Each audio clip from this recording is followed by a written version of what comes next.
I know this seems crazy, but we are picking up exactly where we left off last night. Oh, Modern Gaming, thank you. On our last episode, series veterans, fans of The Last of Us may recognize Ellie's excursion with David. Well, yeah, that culminated in the last episode, so if you missed it... Whew. Let's just say that Ellie's had a lot of growing up to do in the past year or so that we've been traveling together.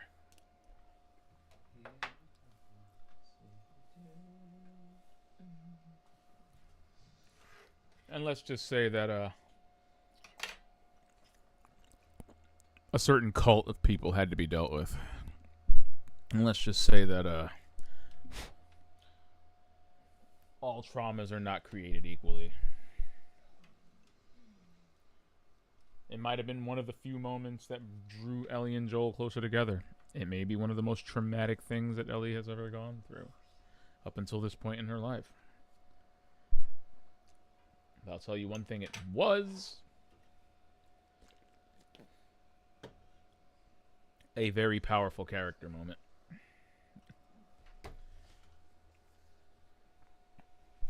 For about a split second, we got to see Joel break down his barriers for a second and console Ellie in the way that she needed to be consoled after a terrible, terrible event. And, well, here we are at the tail end of that.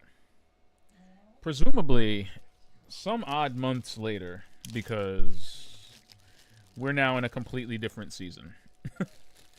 We've gone from winter back to some pretty decent weather. So let's catch up with our friends here.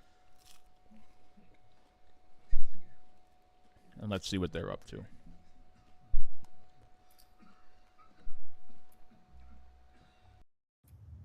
Ellie!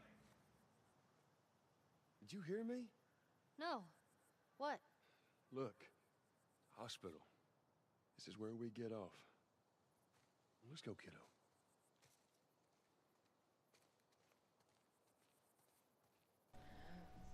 I just want to say the record, Kiddo is crazy. I tell you, on a day like this, I just sit on my porch, pick away at my six string. You know, once we're done with this whole thing, I'm gonna teach you how to play guitar. Yeah, I reckon you'd really like that. What do you say, huh? Ellie, I'm talking to you. Huh? Oh. Yeah, sure, that sounds great. I'm that guy. Does anyone notice, like, the subtle shift in dynamic here?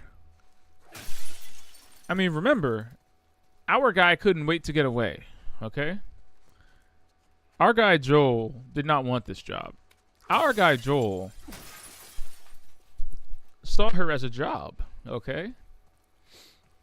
And through trials here, tribulations there, going through hell and back, having saved each other's lives a couple of times along the way. I don't know. He seems really, and I feel like it's demonstrably different, but he seems really in his fatherly bag right now.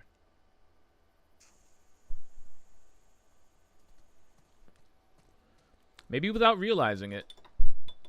Maybe everybody else notices but him. But he's not talking to her like she's cargo anymore. I'm just saying.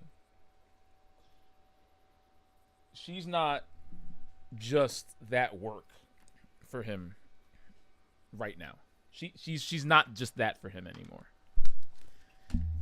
This is a fully fledged human being that I think he cares about now.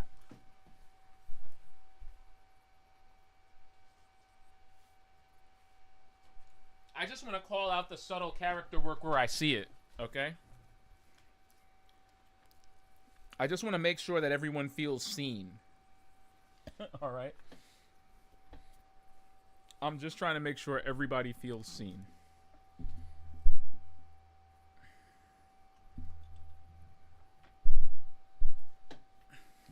Okay. I mean, she looks a little stressed. I know I've made it a point to just keep looking at Ellie's face during this entire playthrough. Constantly gauge her mood.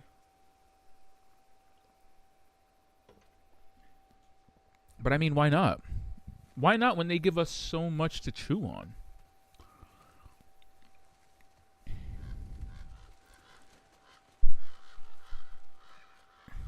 Eek.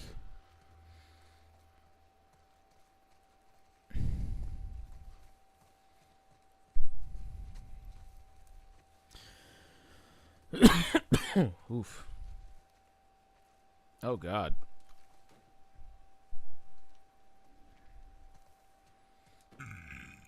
Well, at least whoever lived in here starved. Could have been worse. Oh, God. It says forgive us. Oh, no. Oh, no. It's so wrong. Yeah, check it out. Forgive us. What do you think happened? Okay. What do we got? We got a family of 4 here.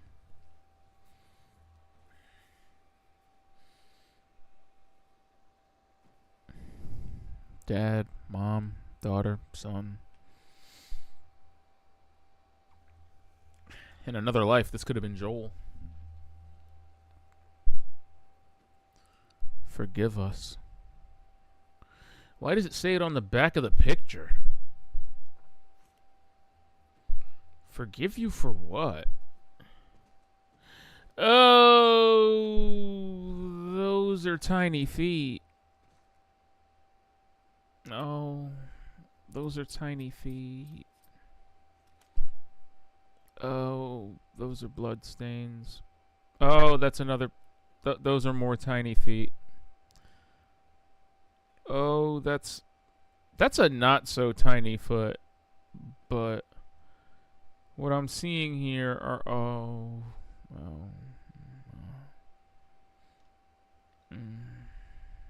forgive us. What's the gender of this dead body? Can we? Oh man, I stepped on the skull on the way in. Fuck. Oops. Oh, I'm sorry, bro. I'm so sorry. I had no idea that you had actual physics applied to... Oh, there's physics on it. Yep. Okay, so I'm going to assume... Let's see. The shirt is black. I mean, that's probably the color it turned after all these years. What am I thinking? Either a dirty blue or black. We're trying to figure out who this was. Blue or black. Let's see. You know, like, what color could turn... Oh, it's kind of green. Is that what you think it is? Green? Maybe gray. Gray without the shirt on? Gray? Gray or dark green? Let's see. Shirt might have been gray. That might be the... Wait. Oh, no, wait. It's a pair of shorts. But look how short the shorts are. Can't tell, man. All I know is... and this is the sad part, clearly,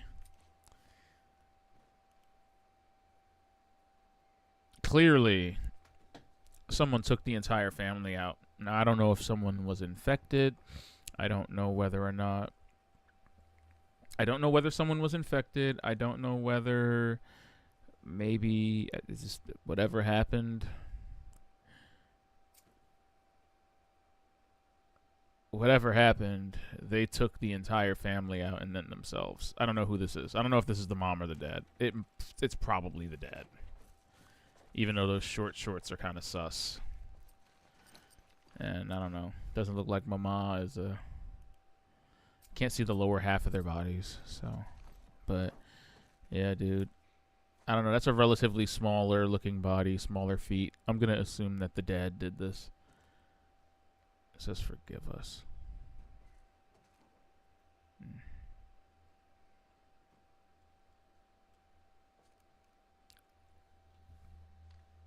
Oh. I don't know, call me crazy, but like... What did I pick up in here when I came in? Like tape, a blade. Like I picked up some bladed objects, didn't I? Like some broken scissors and the like. Sitting next to a baseball bat. A fresh baseball bat. Do you think he beat his family to death? Do you think he like bashed their heads in with is there blood on the bat? If there were blood on the bat, that would have just made this even more explicit, right? But I feel like the implication here is that he killed his family. And then obviously himself. I mean, nobody here is turned. There's no spores in the air, so nobody was infected or turned. And then this dude's a pile of bones himself, so I don't see any obvious damage to the skull, but that's my assumption. That bat sitting there makes this super sus, though. I'm really hoping that. That sucks. I don't know, man. Again, and I feel like this is, this is the strength of this is the strength of an interactive medium in the first place. It's the fact that you can get so much done with visual storytelling, like what would normally be a footnote on a television show. I dreamt about flying the other night. Oh, yeah? Yeah. Go on, tell me about it. So, I'm on this big plane full of people, and everyone is screaming and yelling because the plane's going down. So I walk to the cockpit, open the door, there's no pilot. I try to use the controls, but I obviously have no clue how to fly a plane. And right before we crash, I wake up. Shit. I've never been on a plane. Isn't that weird? Well, dreams are weird. Dreams are, in fact, weird, my guy. They also mean something, though. Don't flying dreams signify like a want or need for freedom? Maybe freedom of expression, or freedom if you feel trapped in some way, shape, or form.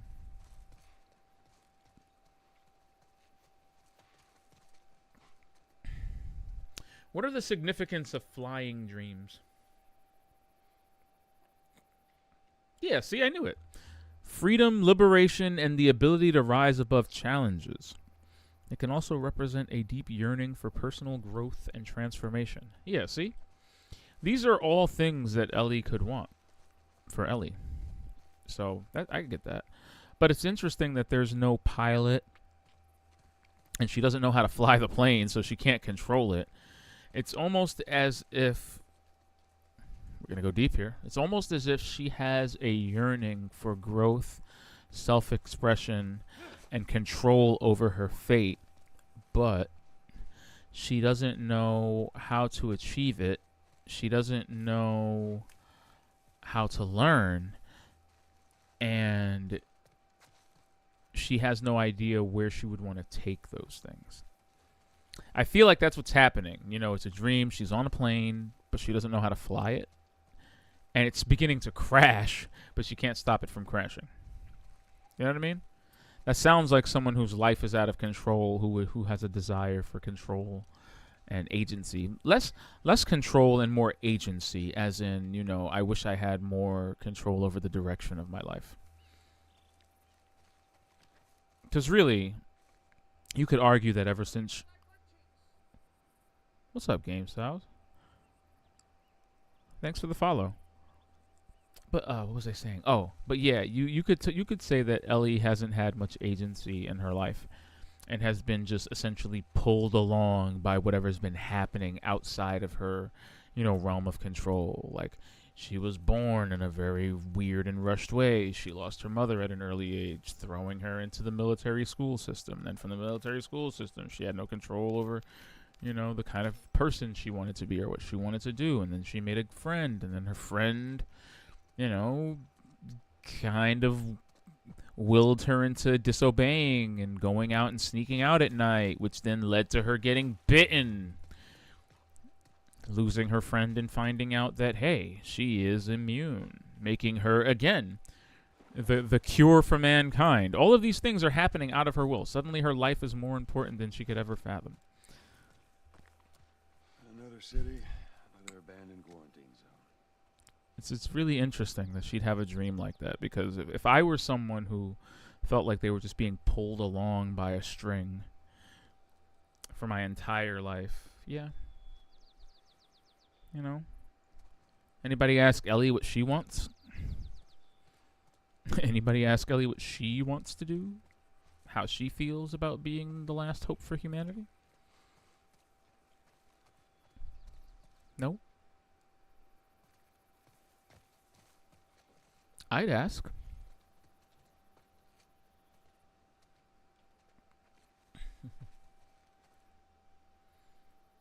Game styles, that's a really dope thing to say. Thank you. I try. I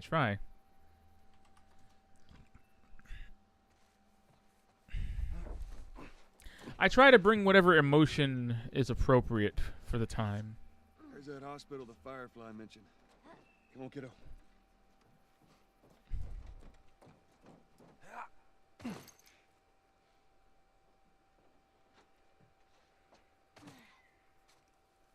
You know what's interesting about the camera to this game?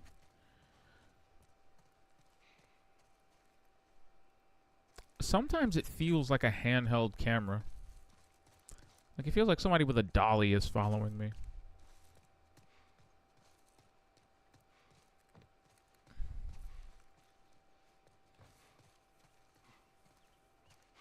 I often wonder what a game like The Last of Us would look like if games like Resident Evil 4 never existed. Like, would it have this camera perspective? Probably not. Probably look a lot different, you know? I've played so many influential games in my life at the time of their release that it feels, sometimes it feels difficult to appreciate just how things proliferate, like how design choices and design ethoses just proliferate and spread through the industry. Like after Shinji Mikami did the over-the-shoulder cam, third-person games were never going to be the same again. But without Resident Evil 4, you couldn't have a Gears of War, which Gears of War then made it so that third-person shooters and cover shooters would never play the same again after that point. And it's just, it's so interesting and iterative, you know, just watching games and gaming evolve. The Last of Us, in many ways, is a culmination of a lot of those choices, even though it pioneered, I think, a few of its own. It's the culmination of so many of those choices. The over-the-shoulder camera, the light cover system that it has, the way it stages its encounters, and the flow of its gameplay loop. Like, there are so many things. Like, I see so many games in it. I see so many games in this game, and yet it's still uniquely its own thing. Everything all right? Yeah, I'm fine. You just kind of seem extra quiet today. A little bit. Oh, You're a little contemplative. No, it's not. It's fine. I mean, are you okay, bro? I wonder if she's feeling ennui. You know? Do we need to do the photo mode Ellie face check? Let's do the Ellie face check. You know, we do this a couple of times per stream, right? Hit her with the Ellie face check. Now, how does that look to y'all? You know, like...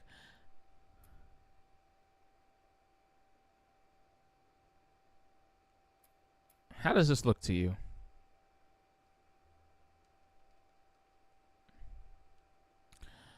I personally... I'm getting resignation there a little bit. I'm getting resignation. I'm getting a little bit of apathy. Maybe disappointment. Not really sadness, but it looks more like resignation. It looks like the journey is... It looks like after an entire game, and what I'm sure for them has been months of traveling together and running into, you know, what was supposed to be an easy job where they probably barely should have known each other, instead turned it into an entire adventure with them again, saving each other's lives, resonating with each other, being through thick and thin, dealing with death and pain and loss and loneliness and sacrifice and just so much. Okay, they've been through so much together at this point. For the end to actually be in sight, you know? I'm pretty sure if it were up to Ellie, they'd be chasing this Firefly hospital forever. You know, I don't think she'd have a problem with that. If it just always was just slightly out of reach. And they never reached the hospital. I'm sure she'd be fine with that. But now it's very real. You know, now they are about to reach their destination. And, you know, what does that mean for them after this? Like, is Joel just going to leave? Like, Joel just can't leave, right? He can't leave. Not at this point. He can't just leave her. And go where? And leave Ellie? Leave Ellie with who? Why? You know, this is probably a lot for her to process.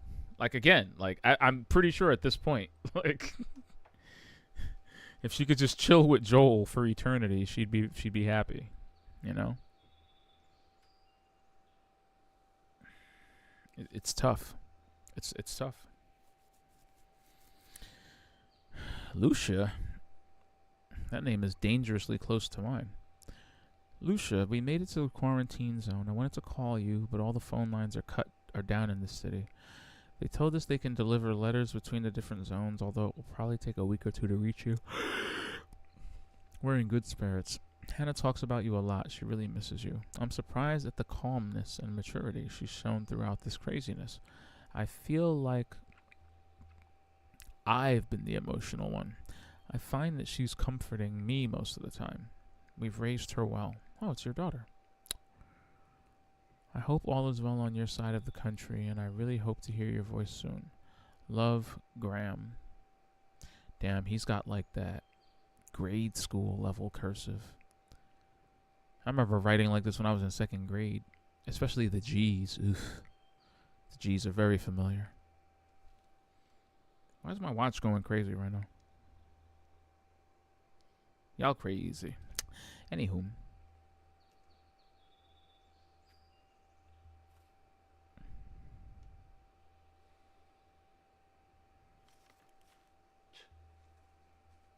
We didn't have a clue back then.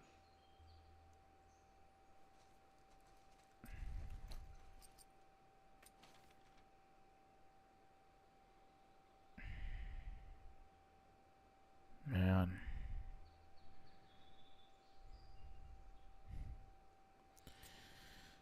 We thought it was just going to be something brief, you know? Our government's been so efficient. And I'm talking like in my lifetime that, and I mean this, there was supposedly an Ebola outbreak. Yes, she's processing it. There was supposedly an Ebola outbreak. It got contained in like 2 to 3 days. I did not stress, not one bit. Like, when I tell you I didn't care. At best, I was mildly concerned, and at worst, I did not care. I was like, oh, Ebola? Cool. I gotta go to work. Now, we nipped it in the bud, and Ebola did not break out in New York City in the United States. We did not get Ebola. But that is the comfort. That is the level of complacency. That is the faith I have. Maybe I shouldn't, maybe somewhat misplaced in this current regime. But this is the faith I have in my government to protect me from deadly diseases. So, I mean, you told me people were turning into mushroom people. My first reaction wouldn't be like, oh shit, we're fucked. I would have been like, oh, well, I'm sure the government's working on it as we speak. And I'm sure I'll be seeing you next week at the crib with our weird daughter. Well, we could You use feel me? that ladder. But yeah, bro. I mean, that was a really optimistic letter. You can tell it was written at the beginning of the pandemic. You can so tell. Here we go. Ellie. It's like Joel's suddenly playing a single player game. It's like Joel is playing a single player game. He doesn't even have a sidekick anymore. Ladder.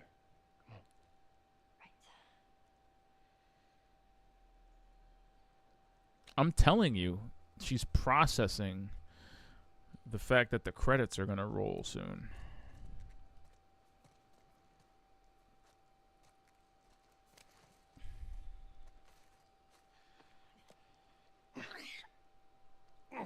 Go on, kiddo.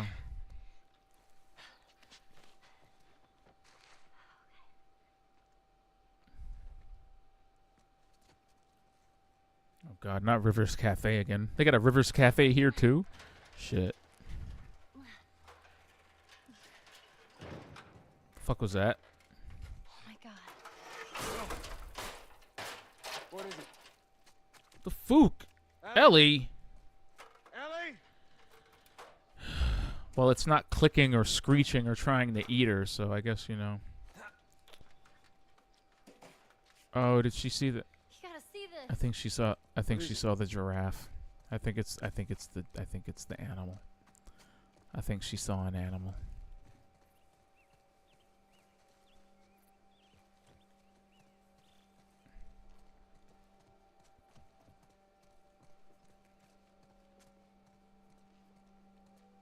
Holy fuck. I saw it. Are you kidding me? And then you catch another glimpse of it. Yo, Naughty Dog is cooking. Naughty Dog is cooking with the deliberate obfuscation. Thank you. It's a giraffe. I seen it. There it is again. Look, you keep getting like, look, there it is. There it is. Look, you see it? Look at its ear. Ah! Look.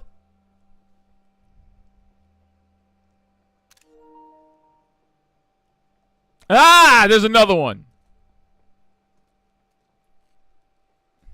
Lord. Come on, hurry up. Sam Hill. Joel is like, that's a mighty big horse. Joel is like, holy shit. That's a huge ass camel. You see this? Wow.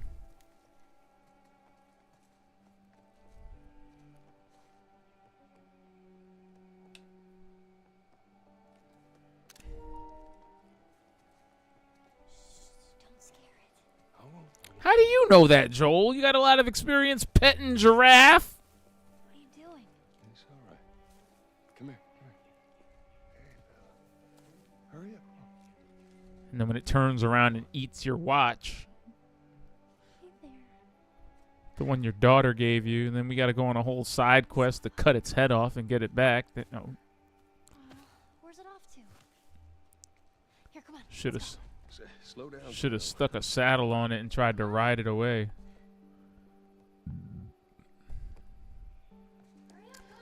So I hear they got a real giraffe for the TV show. You know, to do this scene in the show, in the live action show. I hear they got real giraffe and brought him to Oh Lord. You can't have the TV show and not have this scene in it. Oh, man. Wow. Look at those things.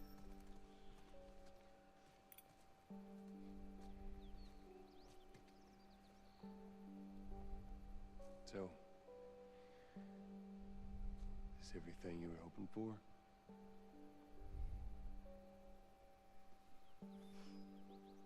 It's got its ups and downs, but you can't deny the view, though.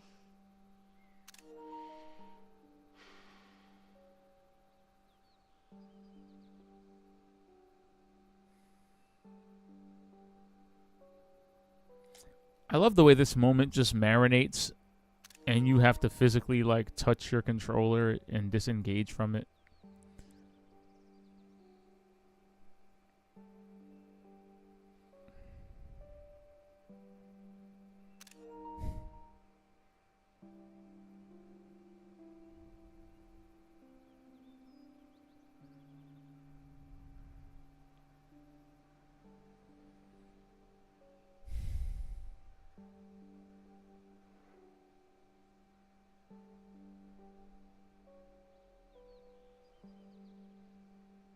Hmm.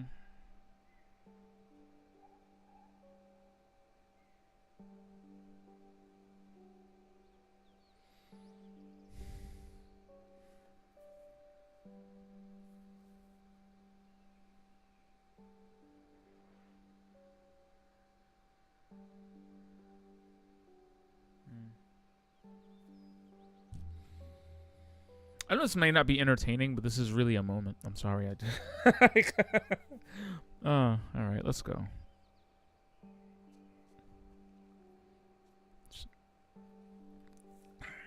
It's really quite the sight. I mean,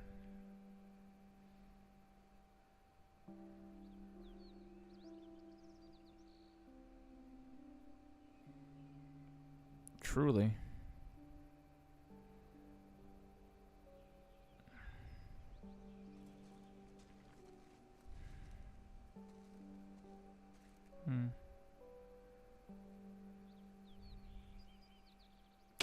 It's a moment so calm and serene that you almost don't want to disengage from it. Like, if the game ended here, we'd be very content.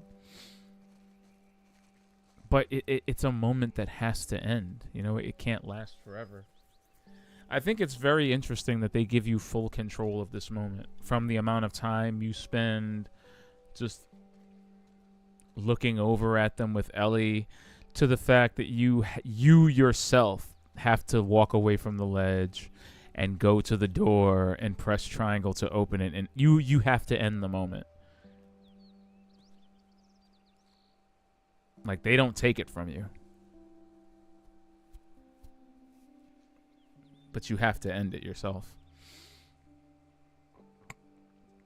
I think about these things so much. I think about these things a lot.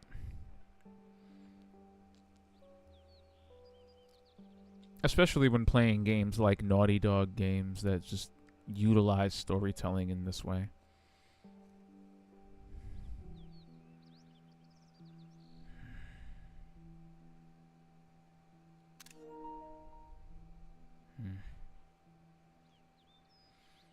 See what I mean? We don't have to do Like, this. I'm the one with all the control. You know that, right? What's the other option? Go back to Tommy's. Just be done with this whole damn thing. After all we've been through. Everything that I've done. It can't be for nothing.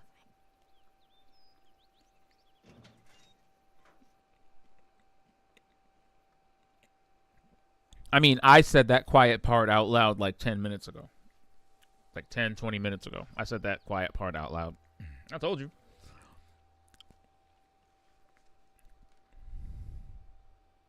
Look, I know you mean well, but there's no halfway with this. Once we're done, we'll go wherever you want. Okay? Well, I ain't leaving without you.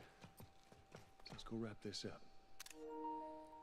Okay, I need y'all to process that. I need us to process these 2 lines, okay? They are meaningful. Look, I know you mean well, but there's no halfway with this. Once we're done, we'll go wherever you want. This implies so much with so little. Like, Ellie's like, look, I know how you feel. Like, I feel that way too. But there's no halfway with this. In one sentence, it automatically ascribes her intent and her level of follow through. Like, her decision. She wants to do this. No half measures. Not only does she want to do this, but she wants to go all in, all or nothing. I'm doing this. There's no halfway. Like Walter White said, no half. Like Mike said, no half measures. Ellie wants to do this. She doesn't want to kind of do it. She doesn't want to almost do it. She doesn't want to. She wants to do it. Okay, that's her decision, her agency.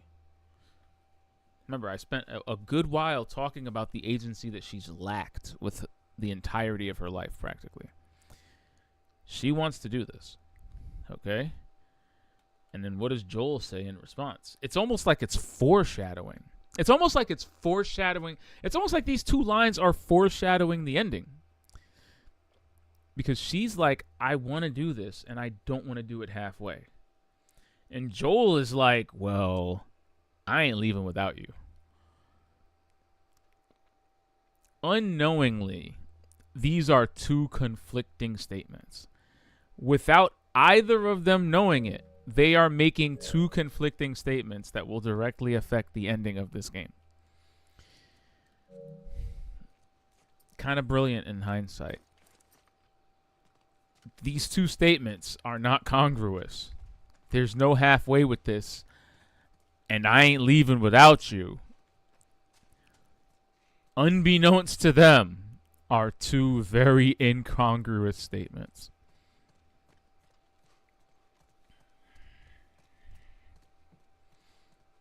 Remember, we're going to be using this to frame Joel's decisions later on, okay?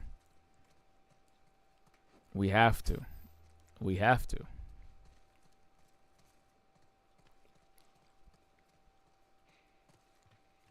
We have to acknowledge this. I can't pretend to be naive. This is my 15th... I shit you not. This is my 15th time playing through The Last of Us Part 1.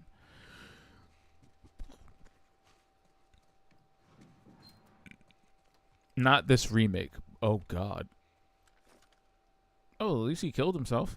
Was he beating it? What are you doing, bro? What did you die doing? Oh, God, he was beating it. Look, there's a magazine.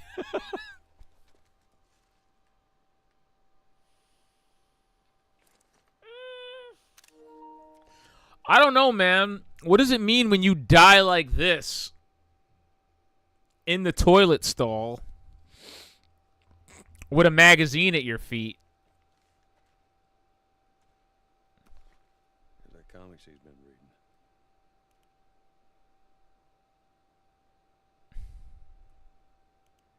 Oh, I know what he was imagining. Brazzers. The time has come for Daniela's second faster-than-light test flight. This time the mission is not exploration, but infiltration. This time, Daniela is going to... You know, the internet has truly ruined my brain, because all I'm reading is like subtext and words that shouldn't be used in the way that people use them, but... Completely ruined by the internet. Thank you.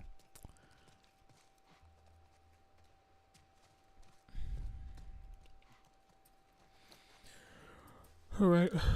Excuse me.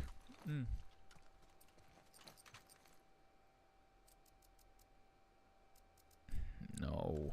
I don't need a listening mode. I kind of do need a listening mode upgrade, actually.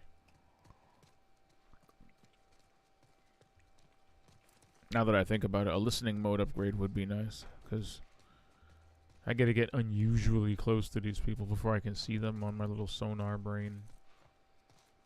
And I am not yet good at this. I'm not yet good enough at this to play it without the listening mode on.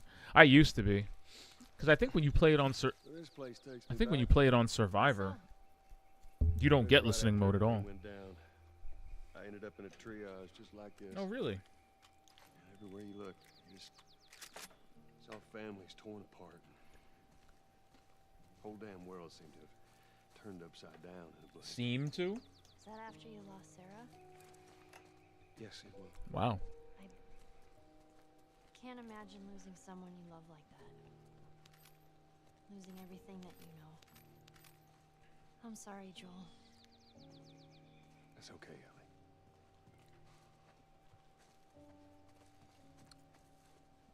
Look at that. I'm telling you, bro, she's grown so much. And he's grown, and they've grown, you know? It's crazy that... It's crazy that he can even talk about it. Because a couple of months ago, he was not able to talk about it. At all. Remember, she was like, but when you lost Sarah... he was like, you are treading on some mighty thin ice here.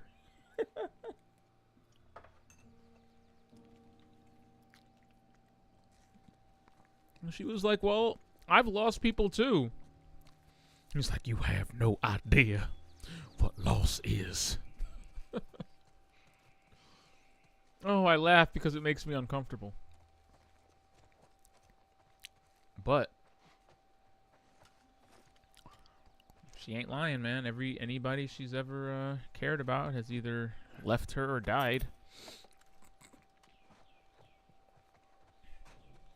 You know? Everyone except Joel.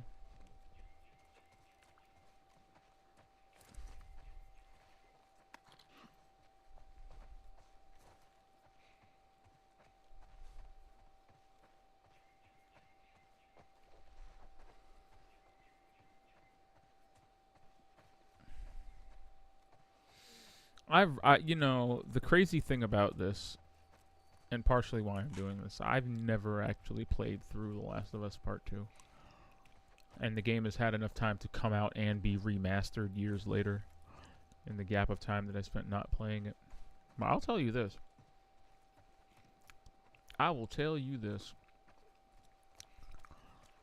I would love, and I don't know if, you know, Mr. Druckmann gave her this much credit, but I would absolutely love if at some point Ellie kind of reflected on this.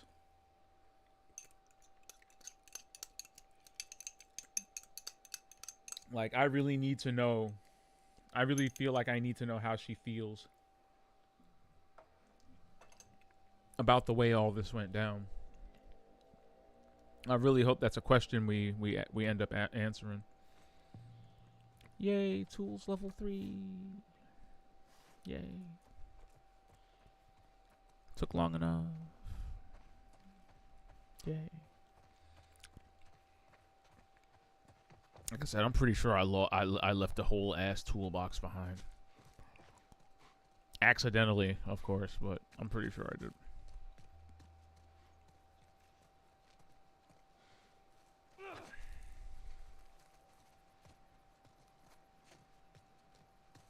The Federal Disaster Response Agency.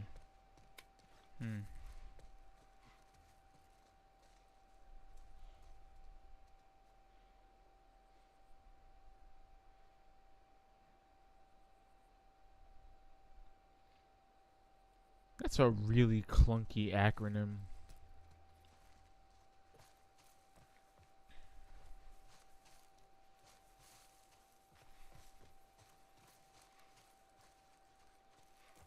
What does that say? Salt Lake City. Oh, we're in Utah. Oh, yeah, that's right. That's where it is.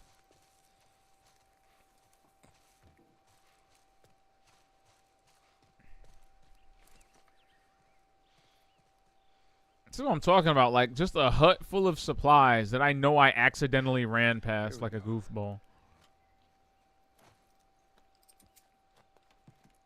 Not the WD-40 on the desk. With the oil can.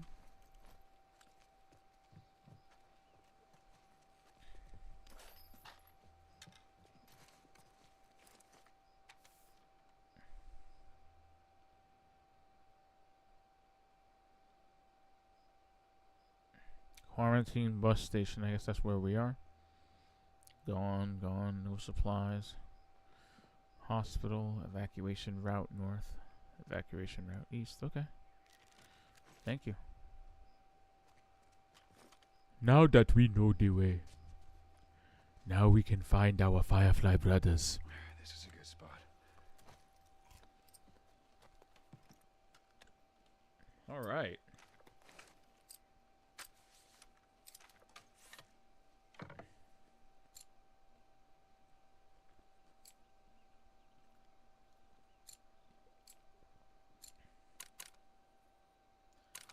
You don't reload a bow, but I'll bite.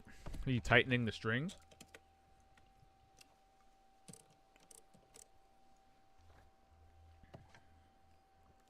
Is that what we're doing here? We're tightening the strings?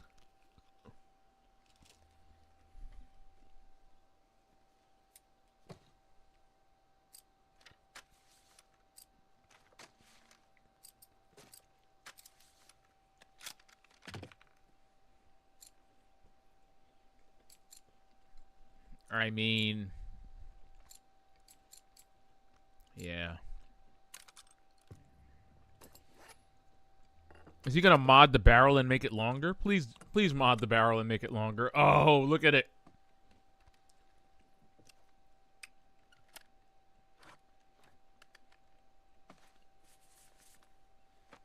It's just gonna look goofier and more steampunk the more I improve it. So of course we're just gonna keep improving it. I mean, what the fuck?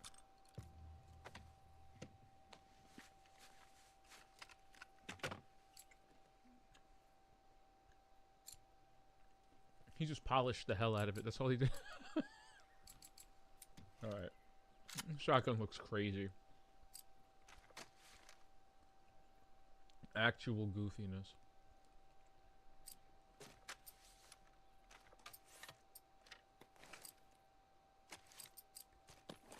Short range shotgun with low fire rate and accuracy?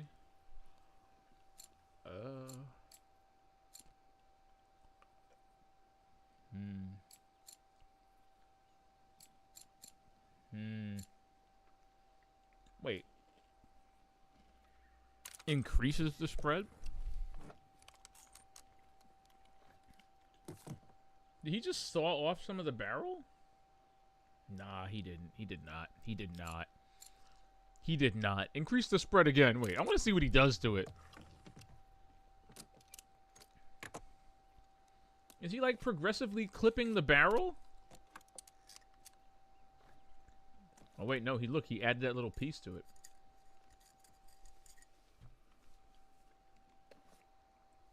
Okay, now this thing actually looks like a hand cannon. That's great. I don't need to fire it faster. But I would love less recoil. How do we get there? How do we get to less recoil? Is that possible?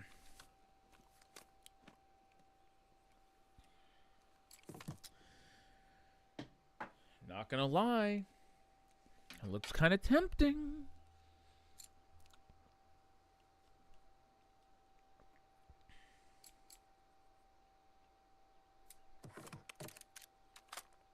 Goofy. Ugh, this weapon is so goofy.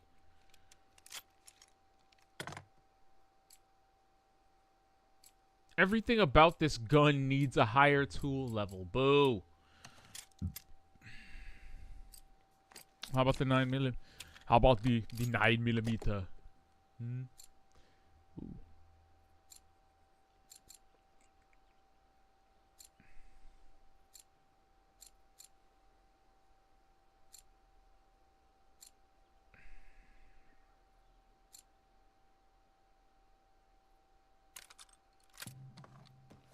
Something Kendrick Lamar always said that stuck with me. He said, "If you crash out, then you better break the backboard." That always stuck with me. If you crash out, then you better break the backboard. It's almost like saying no half measures, if you think about it. That's my approach to upgrading weapons. If I crash out, I'm breaking the backboard, okay? If I'm gonna put some goofy addition on my weapon, you better believe it's going to be one that truly matters. I don't know if I want a higher fire rate. I think that's the problem. Like, reloading faster? Sure. But do I need a higher fire rate? Do I need to burn through my bullets quicker? I don't know. I don't think so. I could be wrong.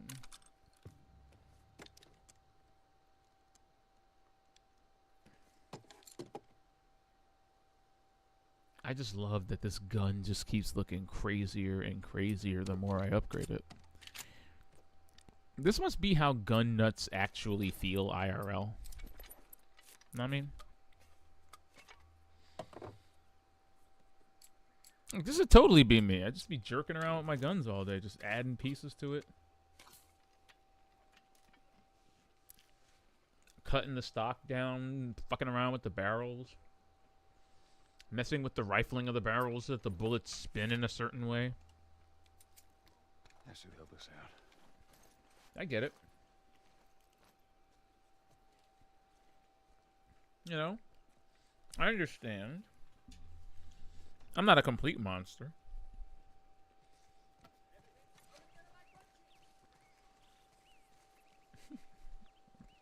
What's up, Cosmic? How are you today?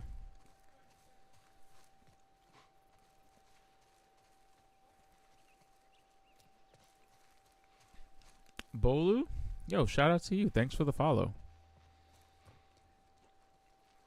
We're exploring. We're exploring the Salt Lake City quarantine zone, along with our emotions.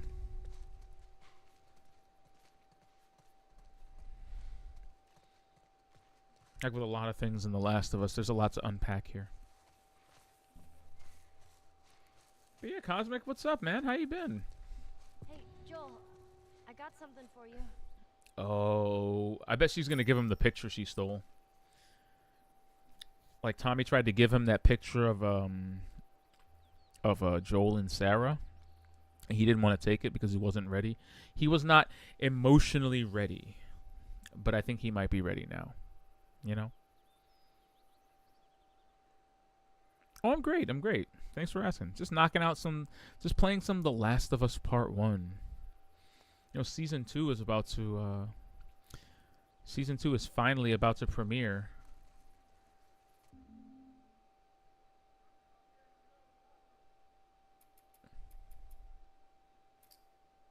It's finally about to premiere on HBO. So I figured, This place takes why me not back. refresh our memory on the original? That was right after everything went down. I ended up in a triage just like this. And then I'm going to jump straight from this one into part 2. Saw families torn apart. Whole damn world seemed to have turned upside down in a blink. Was that after you lost Sarah? Yes, it was. Can't imagine losing someone you love like that. Losing everything that you know. I'm sorry, Joel. That's okay, Ellie. Hey, that's a lot, okay? Crazy that he can even talk about it. That's like immense growth on his part.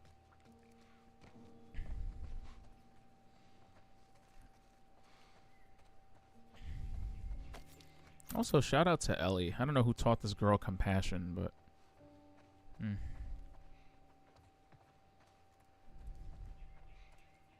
That's really mature.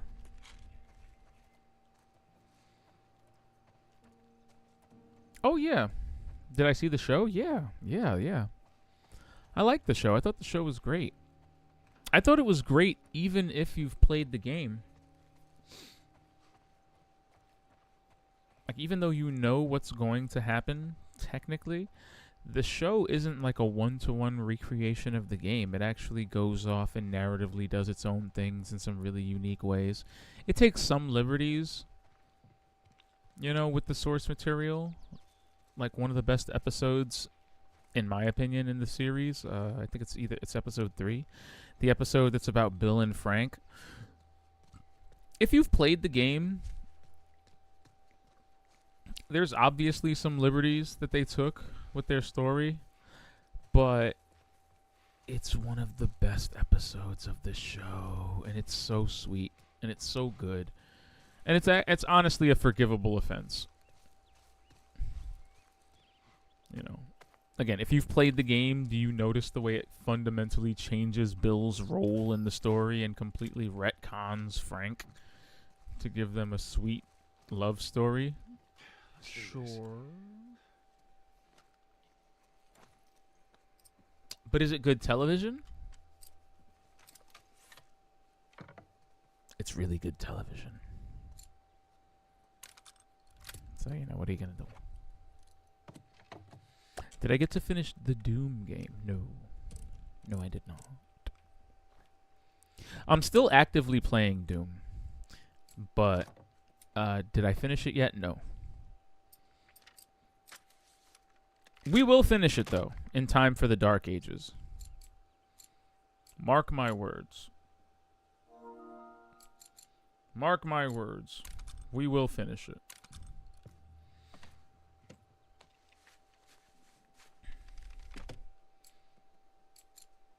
It's also kind of insane.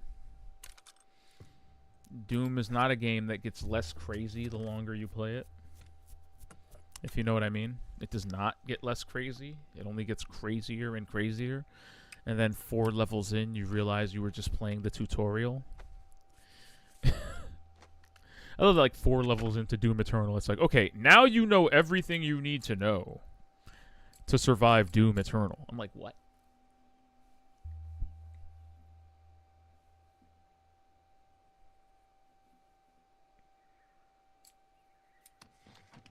Like, what? To quote a famous porn star, come again? Like, what do you mean now I know how to survive Doom Eternal? We're 3 levels deep. But them's the vibes. Them's the vibes when you're the Doomslayer.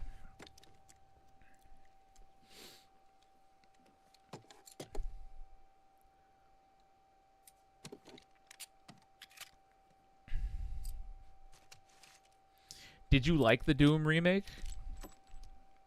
And Eternal?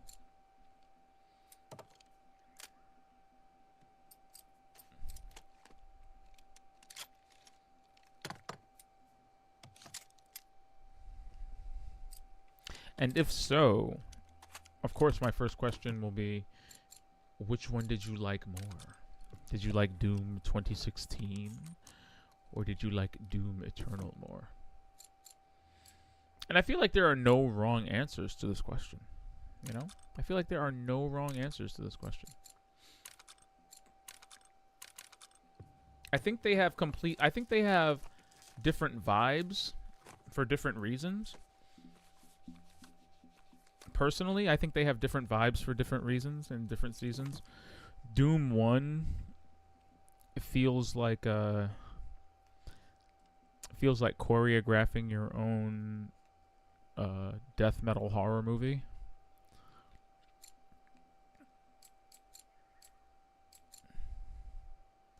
And Doom Eternal feels like it ups the ante in every way imaginable, but it also feels more video gamey than the original does, if that makes any sense.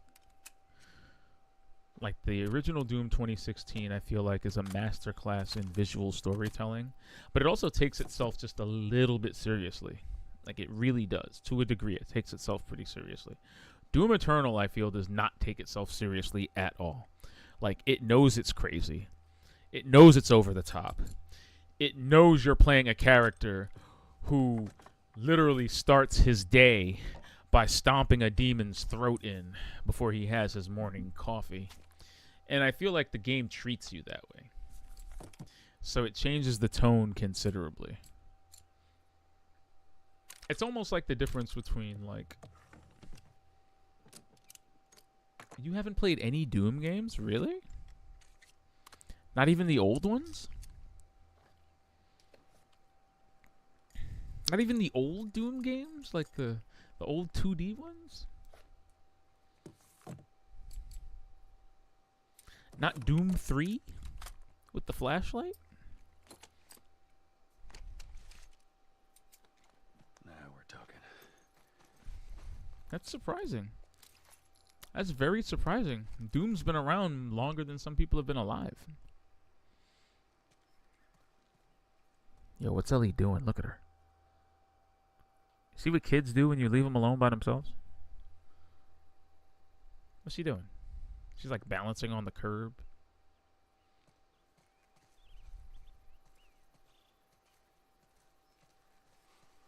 Oh, you played the OG ones. Okay.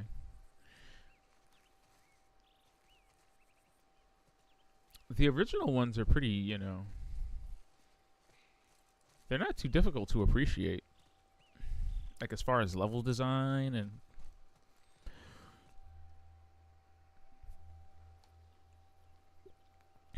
Oh, you gotta...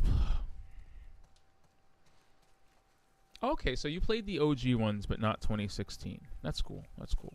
2016 is absolutely worth playing, though. I think it's a near perfect remake.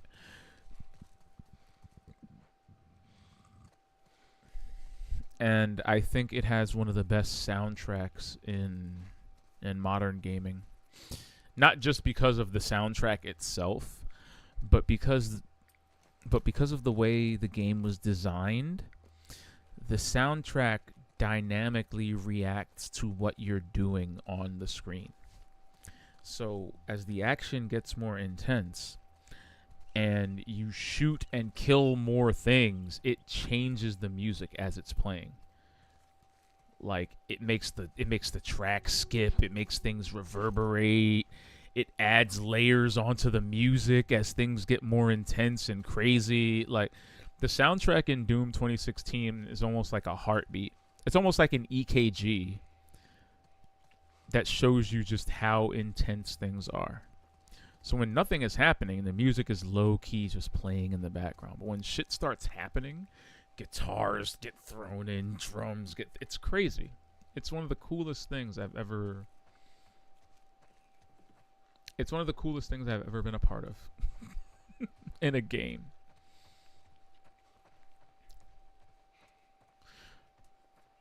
It's really cool. It's really cool. The making of the Doom soundtrack is a very, very interesting watch, because Mick Gordon basically recorded tons of tracks that were like 10, 15, 20 minutes long and made hundreds and hundreds of stems out of it, and then designed an algorithm that cues the intensity of the soundtrack to the gameplay. It's ridiculous. It's ridiculous.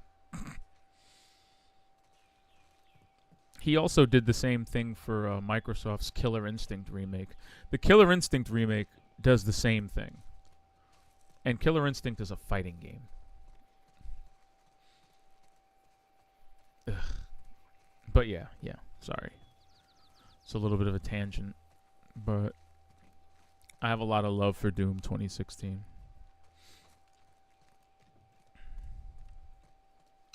I think the funniest thing about it is that people thought, before it came out, people thought the multiplayer was going to be the reason everybody played it, and that the single player was probably going to be like, eh.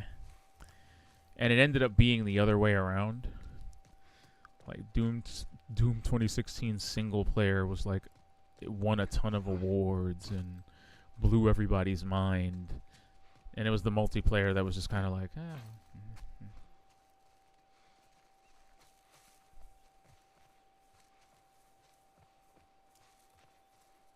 Hey Joel, I got something for you. I'm Here. telling you, it's the picture. Maria showed this to me and I stole it. I hope you don't mind. I bet it's the picture of him and Sarah.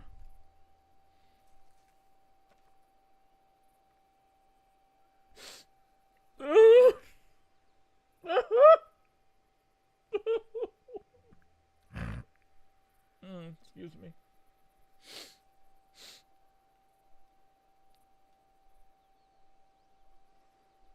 Oh, and by the by, yes, I am multi-streaming. I stream on Twitch and YouTube simultaneously.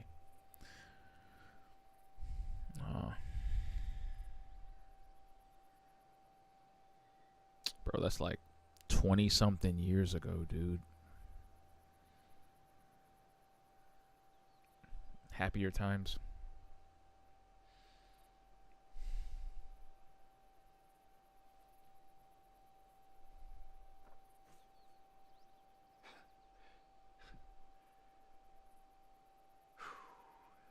Well, no matter how hard you try, I guess you can't escape your past. Thank you. Ah, Joel, you big softy.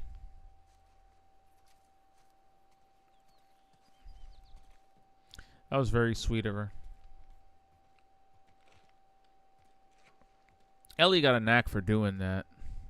I love that that moment is basically foreshadowed, because when you control Ellie, earlier on in the game when Joel is taken out and you get to control Ellie, if you look in her backpack, you can see the photos right there, along with Sam's toy and a bunch of other things that she like picked up along the way. But you can see the picture in her backpack.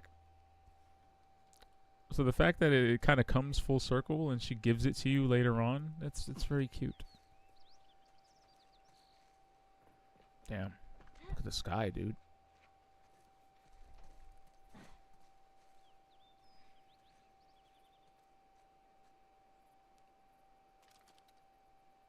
Sheesh.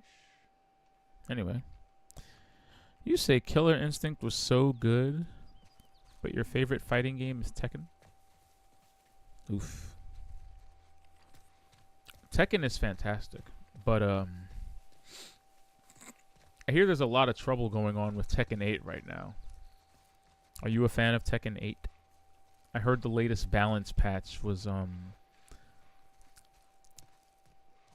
not very good.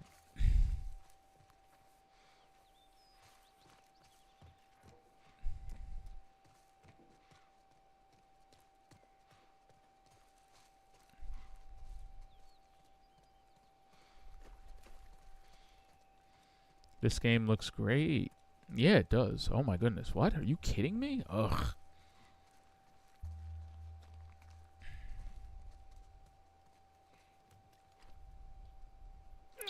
The crazy thing is,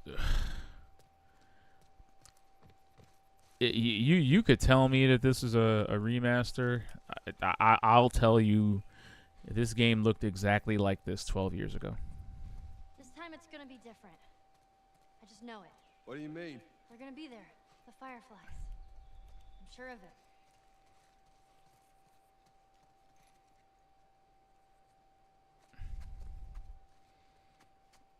Truly one of the best looking games I've ever seen.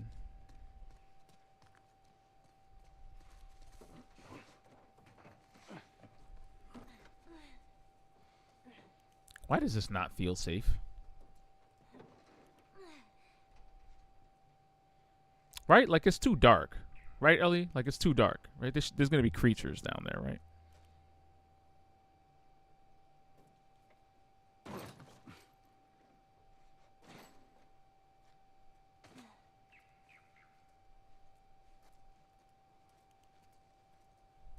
Okay, no creatures yet. I guess we're good.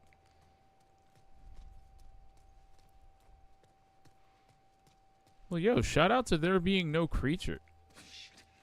What?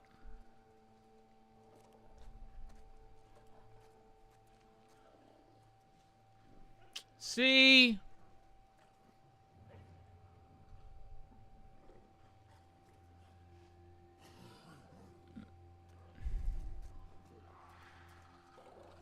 Oh, damn.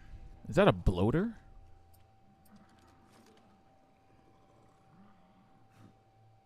That's a bloater, dude.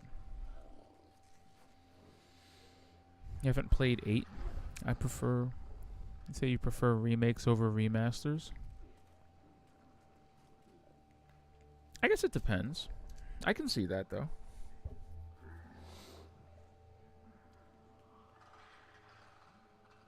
I prefer remasters over remakes, personally. But that's only because I feel like, in many ways, the point of a remake is to, like, reinterpret or in some way reevaluate the way a game was originally portrayed, and it gives a piece of software, a piece of art, you know, a chance to affect people in a different way. Whereas a remaster has more of an opportunity to help the original intent shine through in a meaningful way. Like Shadow of the Colossus is a good example of that. Like Shadow of the Colossus, with every remaster the game had, got closer and closer to its original vision because the game was simply too much for a PlayStation 2 to run properly. So every time it got remastered, it ran a little bit better and was thus closer to the intent. It didn't need to be completely remade from the ground up, but as soon as it was put on hardware that was powerful enough to run it properly, then it became the game that we should have played over 10 years ago. That's why, like, the PS4 version of Shadow of the Colossus is not a remake. It's a remaster. It's a really, really good remaster, but it's a remaster. Even this, to some degree, I wouldn't call The Last of Us Part 1 a remake, because it isn't really. It's a really, really, really, really, really high-density remaster, but it's not a remake. Like Dead Space on the PS5 is a remake.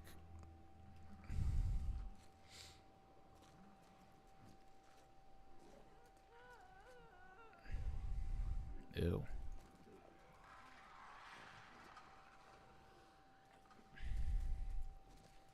You know, Resident Evil 2 on PS4 is a remake.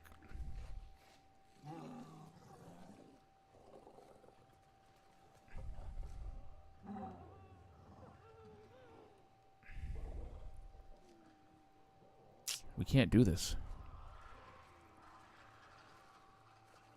Okay, so a little quick deep lore for you. You know, the longer clickers are in an area. Basically, the longer clickers are in an area, the longer the infected have been there.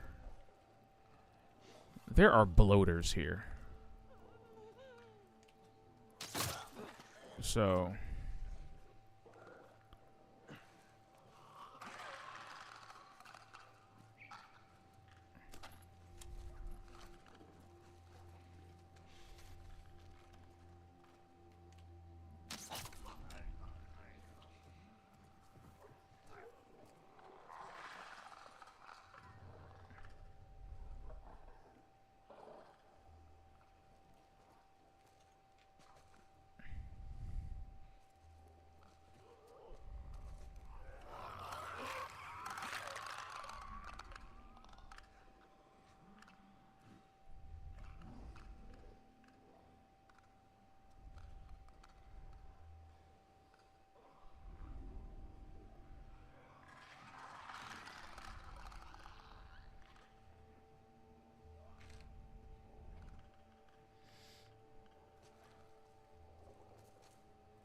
you know what I would love to see get a remake? The original Assassin's Creed.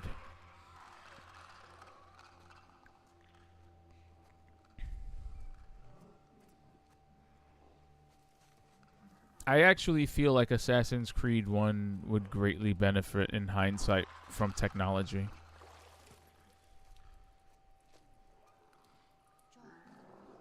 Joel, look at what?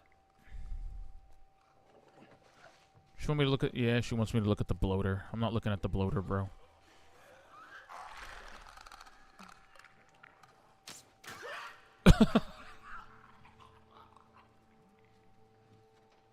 Got him.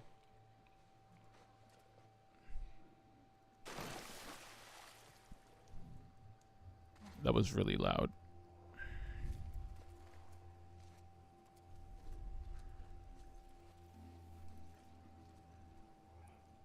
Infected. Oh man, all that talking about Shadow of the Colossus makes me want to play Shadow of the Colossus.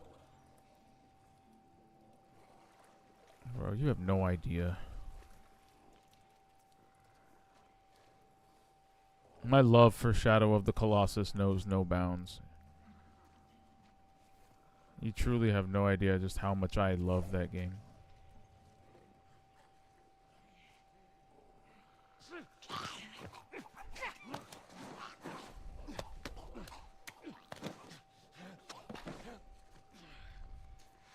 Holy shit. Stay quiet. Shh. I want my arrows back.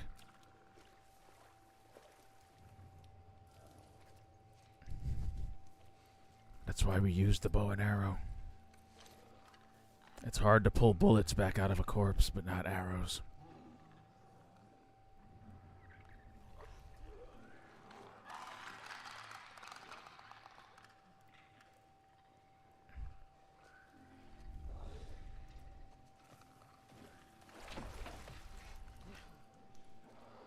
You see how we're being fucked with, though, right? See, look, now they're in the water.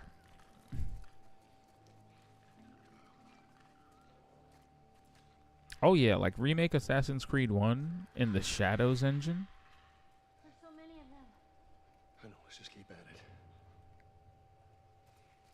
I feel like between the climbing physics and mechanics and just the engine updates, it would fundamentally change the way you play the game, I think, in a really meaningful way.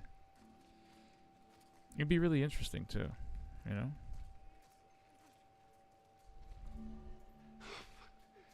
like playing Uncharted 1 in the Uncharted 4 engine. Ugh, an Uncharted 1 remake would actually be phenomenal. Because I feel like it's the black sheep of the Uncharted franchise. Because I feel like Uncharted really found itself in the second game and then took off running in that direction. And because of that, Uncharted 1 is like this weird anomaly. It's like this goofy third-person shooter with supernatural elements compared to like the swashbuckling roller coaster rides that Uncharted 2, 3, 4 are. Like Uncharted 1 is just weird in hindsight. Like if they remade Uncharted 1 and made it more like the other ones, I feel like that would be a good direction for Naughty Dog to take. Oh, you gotta run? Well, hey man, have fun with your fam. Thanks for stopping by. Thanks for stopping by, and thank you. We'll do our best. We're trying to save the world here, after all. Hope to see you soon. We gotta take you out, bro. I'm so sorry. I'm so sorry. I'm so sorry. I'm so sorry. I'm so sorry.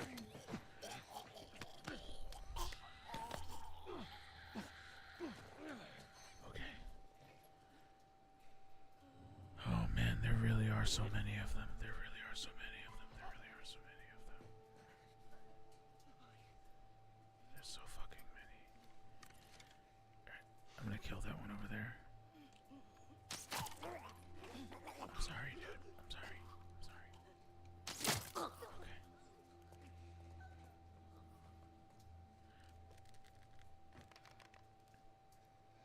Not y'all making me shake my controller to turn my flashlight back on. What is this? What am I playing this on? The Wii?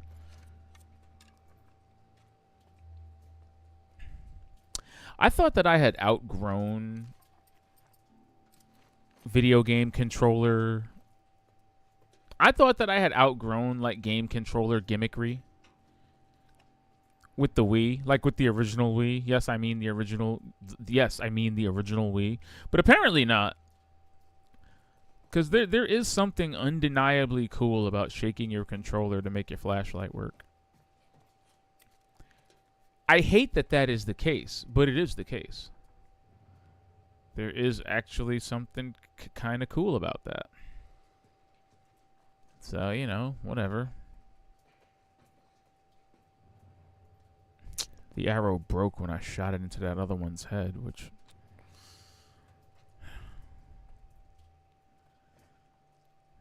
I wish I could craft my own arrows and make stronger fletching on them. Not fletching. I'm looking for a different word. What's the word I'm looking for? Define fletching.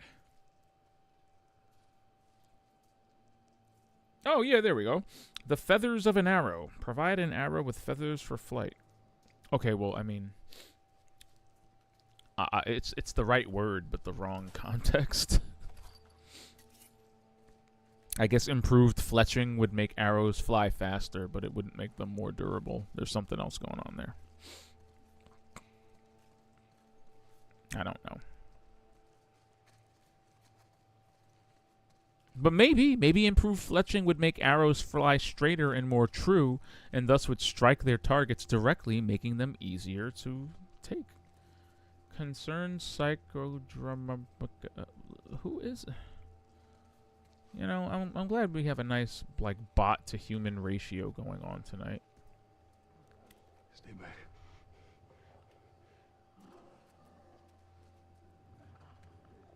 Don't tell me. Is there another bloater walking around? Holy shit, there's 2 bloaters. 2 bloaters and a runner.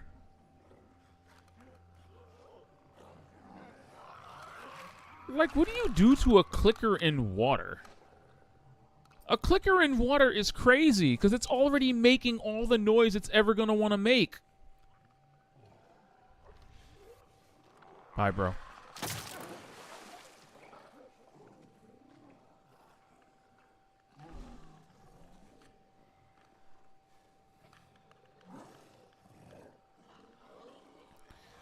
Sound-sensitive creatures walking in water. I want my arrow back. Oh, fuck me.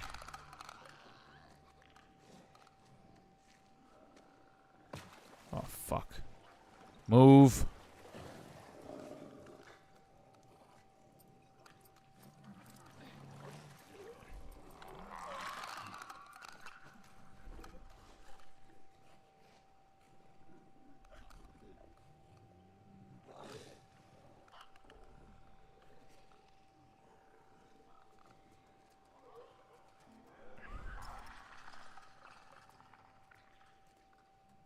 Now I know why there's so many bricks and so much throwable shit over here. Because, yeah, of course there is.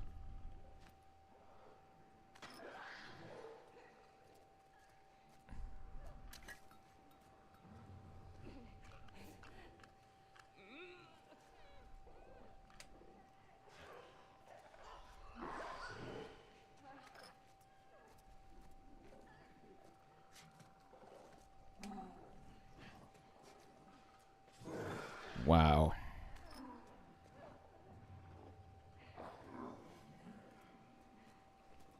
This is actually incredible.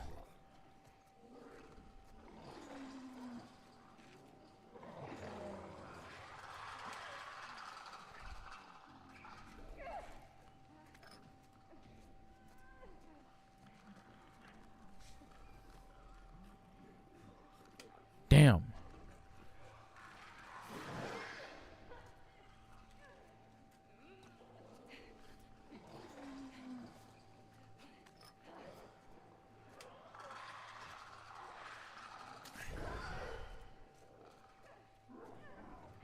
Damn, look at all those shapes, dude.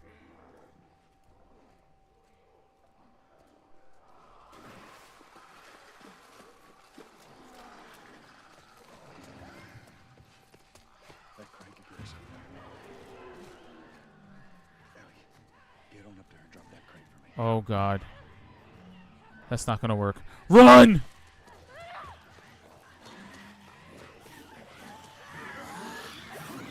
No! We borked it! Oh, shit. It's over, bro. 2 bloaters, like 5 runners. We're dead. We are actually dead.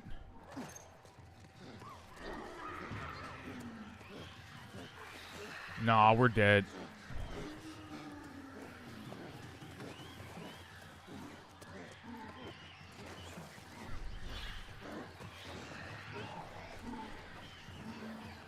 Oh, God, it knows I'm up here.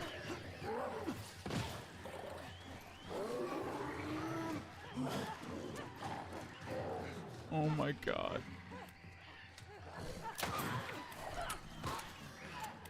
Oh, my God. This sucks.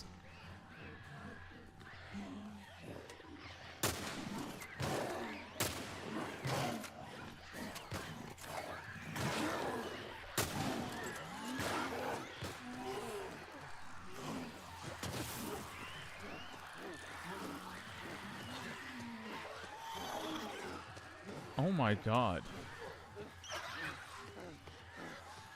Oh my God.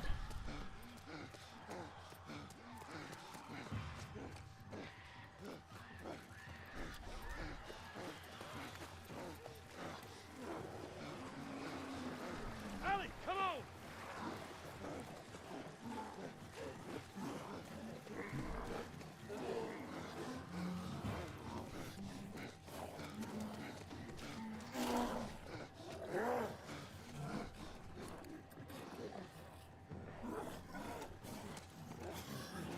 I do not want to be grabbed by a bloater.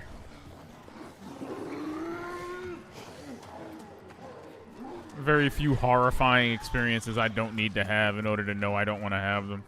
And getting grabbed by a bloater is one of those experiences, you feel me, family? Like, I'm good. I don't need to be grabbed by a bloater. I actually think I've seen Joel get grabbed by a bloater before. It looks horrible. Like, they tear your head apart like a cantaloupe.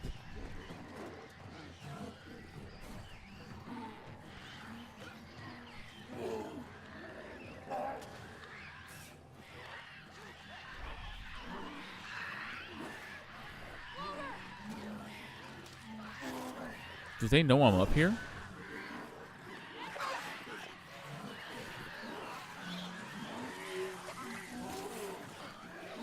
Oh, yeah, they know I'm up here. Fuck it. I'm like, oh, wait, no. The ones that can see totally know I'm up here.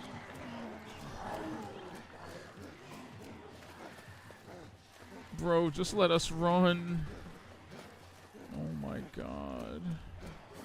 And no matter what, there's always this one that just refuses to leave this spot. He doesn't want to leave.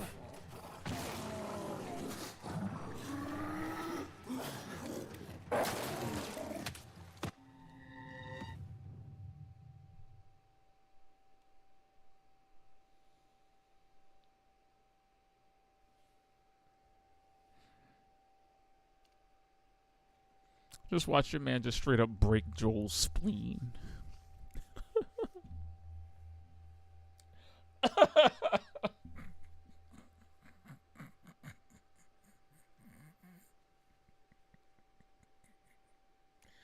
just ran into Joel full speed and like cracked his spleen wide open. Like,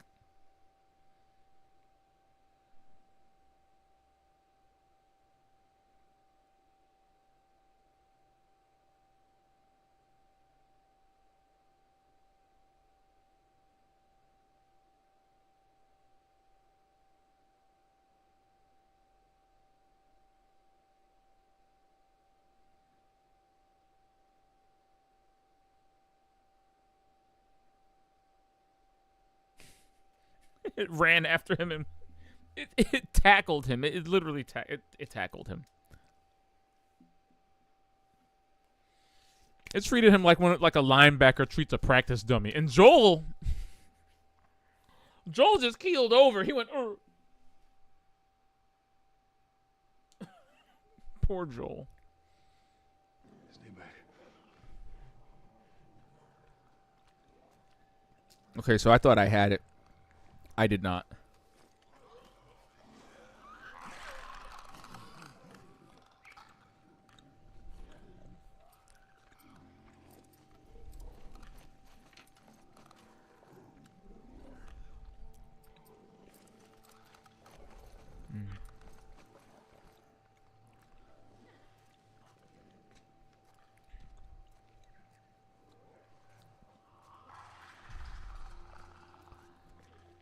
I feel like my first mistake might have been like fucking with him.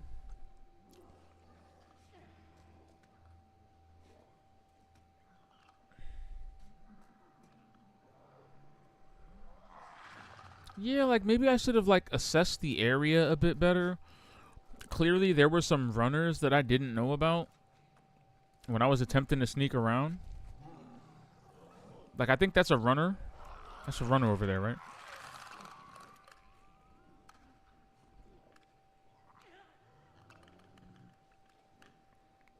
Yeah, see, that's a runner. I feel like if I sit in the water long enough. But no, see, he starts clicking. And when they start clicking like that, that's when they have a chance to see you, like physically see you.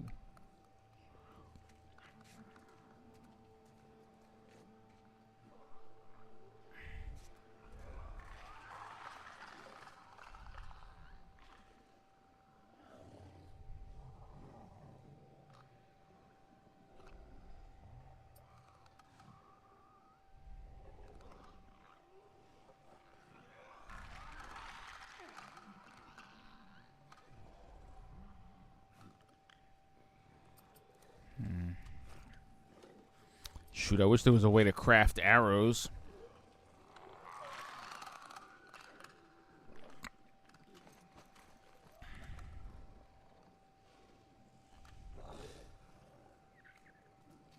I guess I want to kill him.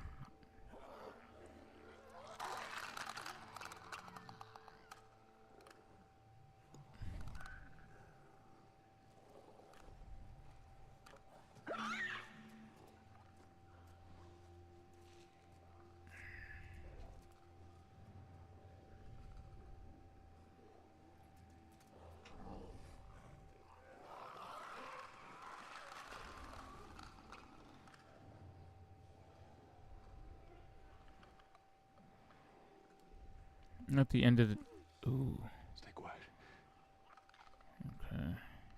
Shit, that's 2 clickers. That's a runner over there.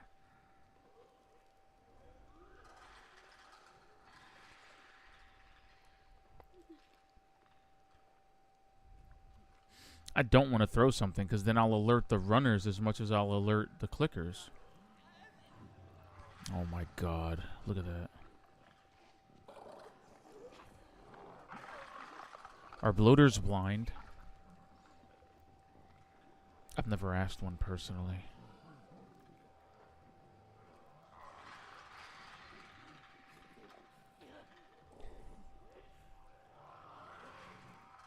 Might have been something I wanted to save my arrows on instead. I don't know if I can kill him without alerting the clickers. That would be my best bet, though, taking this runner out. Because that one clicker...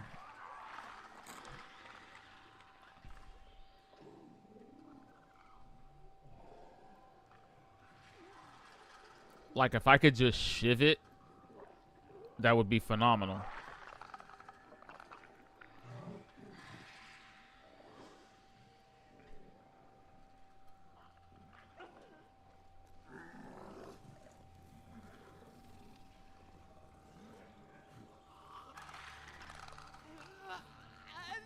Can I just shiv it?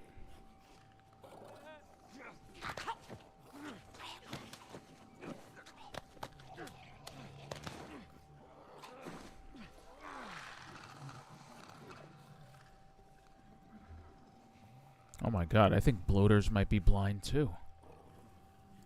Yo, if bloaters are blind too, then we're home free, baby. All we gotta do is creep max.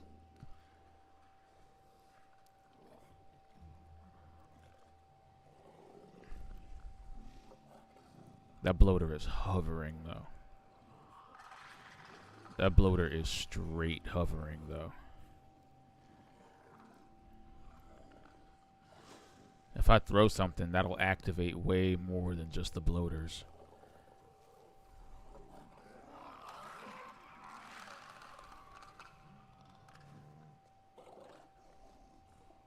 Can we risk it? Can bloaters see? Oh my god. Oh my god. Oh my god. That crank could get us. Oh my god. Oh my god. Get on up there and drop that crate. Oh my god. Bloaters can't see. Oh my god, bloaters can't see. Bloaters can't see. Ooh. I did not remember.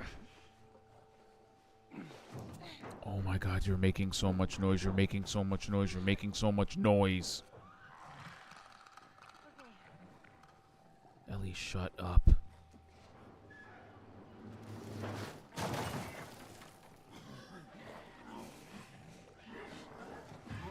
Nice, you dick.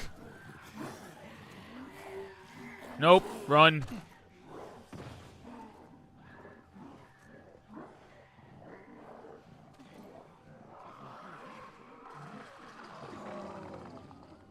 I think we're good. I think we made it.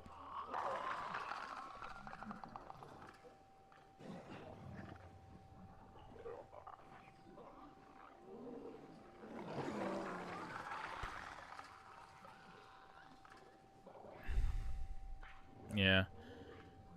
They wish they had a way around, but they don't.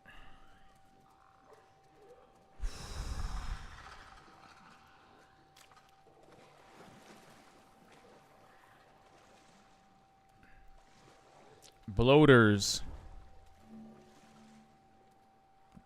are blind. We win.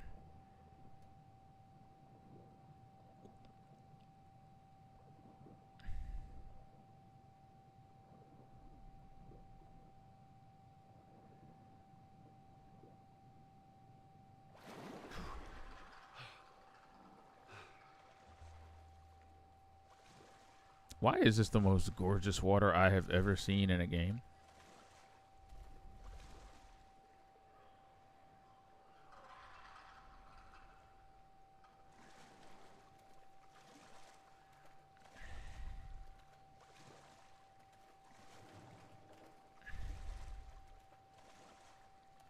I am just swimming. I don't even have to be swimming. I'm swimming because I want to.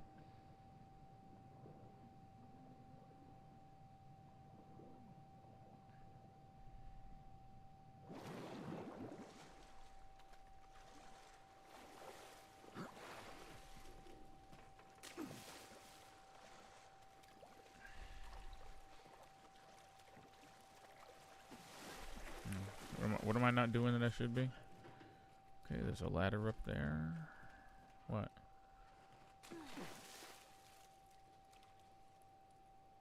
Okay. Oh, do I have to dive under here? Yeah, looks like it. Indeed.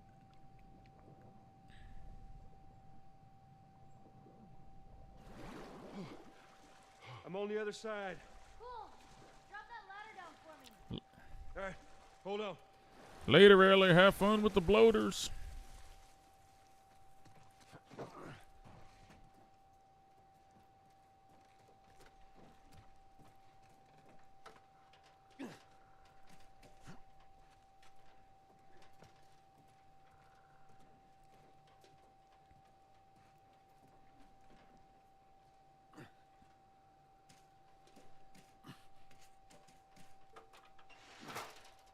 All right, just stick to the edge. It's shallow over there.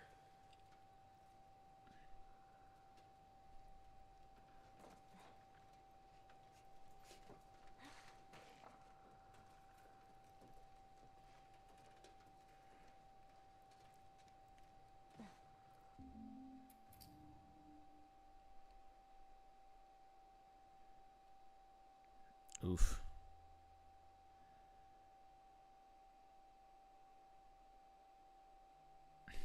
They really did work to make him look older. They really did work to make my man look older. Look at his hair. His hair isn't even uniformly gray or brown. It's like a strange mixture of both. Meanwhile, you look at my man in this picture. Look at him. Look at the difference. Look at the difference. Look at all that lack of stress and age.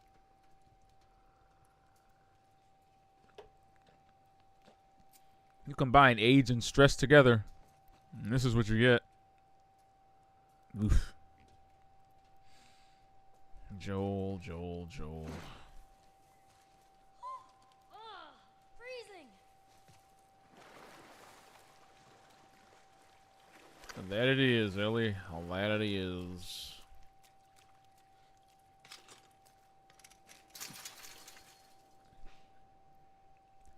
And another jam door. All right. Imagine the other side wasn't shallow. Come on. Get that door open.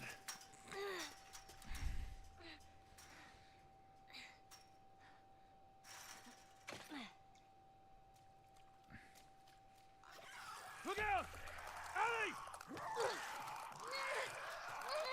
Get off me! You okay? Yeah. They just surprised me. Man, I can't wait for those things to be wiped out.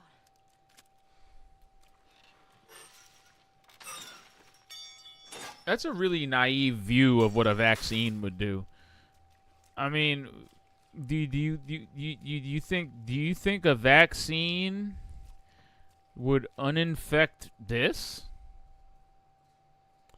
Can we just take a second and look at this? Can we just take a second and look at this? There's no coming back from this.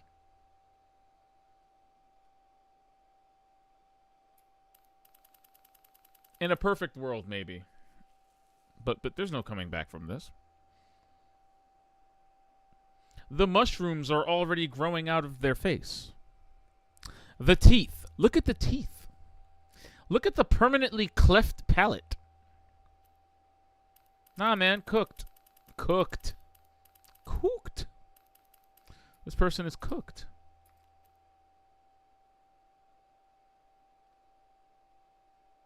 I got mushrooms coming out of his arms. Mushrooms coming out of his armpits. Mushrooms coming out of his neck. Mushrooms coming out of his body. Mushrooms. Just all shroom. No bloom. It's over, bro. I mean, look at the teeth. Look at the teeth. I'm just saying, like, humanity is kind of cooked at this point. Like, we've been like this for 20 years. I always thought to myself, like, what would happen if they came up with a cure? And are you going to untribalize the tribalized? Are you going to put these wild animals that some of these humans have turned into, are you going to put that back in its cage? Are you going to unfuck the world?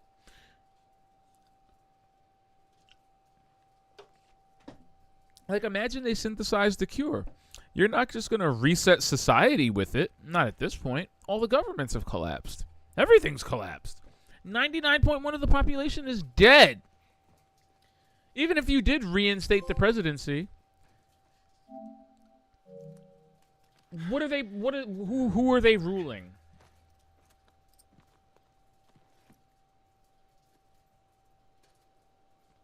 What leader will everyone what leader would everyone unite underneath? It's too much at this point. I feel like this world is so fooked. There's no cure that could save it anyway. Might as well just let the monsters be monsters. Try not to become a monster yourself, and hope that future generations don't become monsters themselves. Because, I mean, you don't get immunity from fungus. I don't think anything works that way, unfortunately.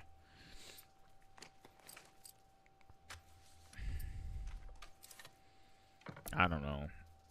Call me a pessimist. I kind of always felt like the idea of a cure, so to speak.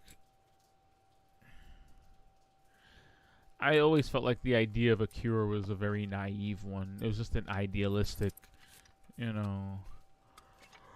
It was just excuse me. I just always saw it as a hopeful idea that would just keep, you know, some people going, like a carrot to chase that gives your life meaning. But if you genuinely think about the science behind this thing, there's no curing it. And if you think about it in a socio-political way, there's no curing what this world has turned into. Like, I feel like it's permanently fucked. Like, it's over. Like, whatever this is the world now. Within these fragments, within these remnants of civilization, there may be a sliver of hope within these little fragments of civilization. But, to be frank,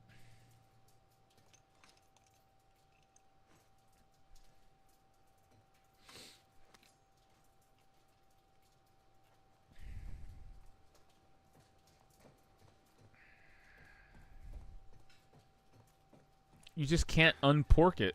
You know, the world has been thoroughly porked. I feel that way. I legit feel that way. I'm sorry.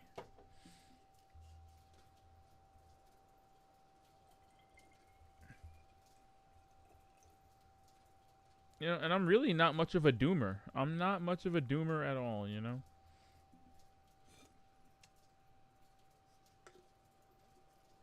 Just not how I roll. But this just seems like one boob you can't put back in the bra, man. It's out.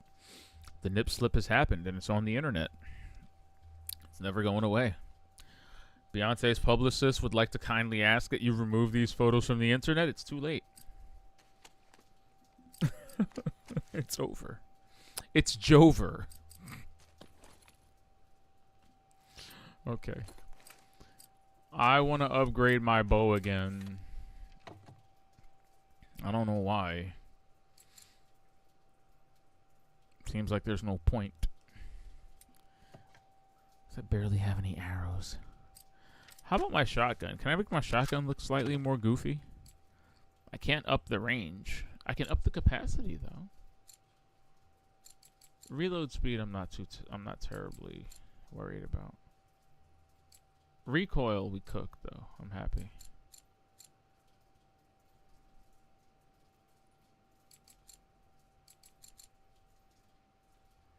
Fire rate's crazy. I'm good though.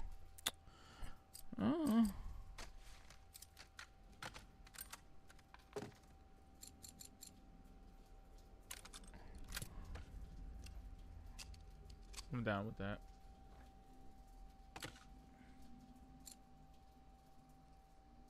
Ooh, plus 35% magnification? That's pretty dope. Rounds fired by the weapon deal more damage. Piercing. Rounds fired by the weapon can go through armor. I should have really invested in piercing, shouldn't I? Well, at least we know the options there. Oh, there we go. Yeah, boy.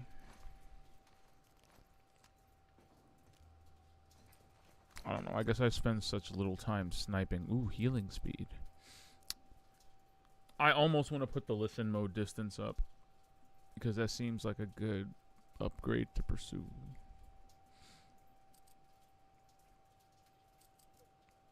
But then weapon sway.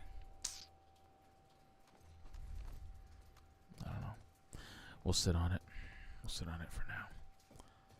All the workbenches were found. Even though, I'm telling you, man, I left the toolbox on the table.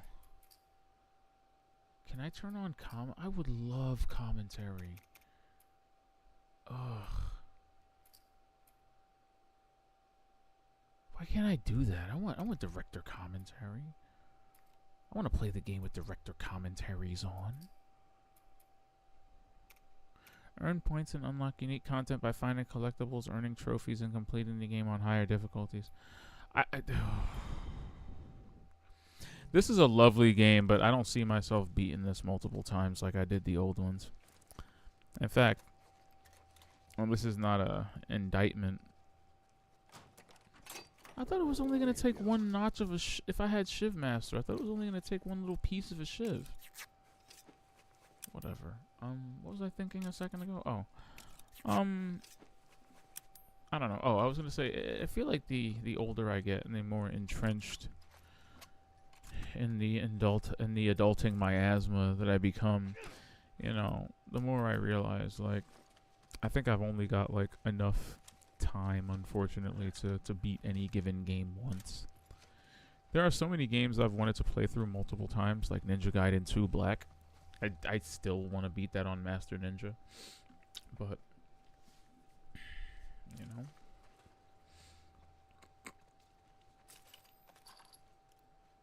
It's a little harder now.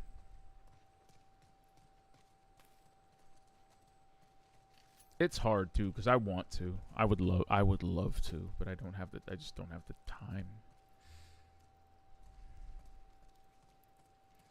Nothing I want more than to explore the nuances of Ninja Gaiden 2 Black's weird difficulty levels and balance changes. But I only had enough free time in the tank to beat it once.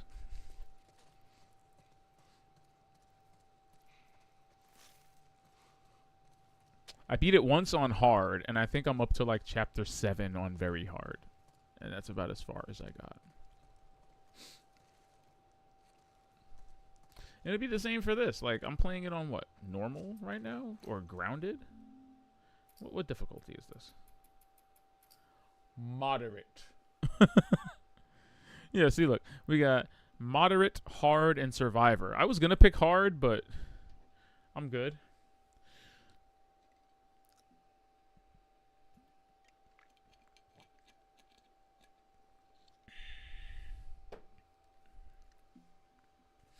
So, yeah. Last time I played Remastered, I think I was playing it on Survivor.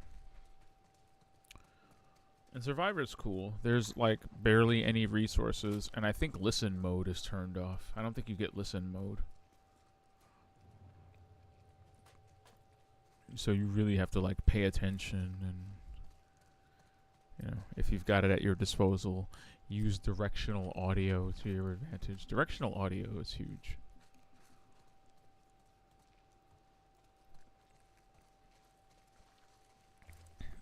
I have always, longer than I've been an advocate of higher definitions, been an advocate of sound. My first major home theater upgrade in my life was a surround sound system.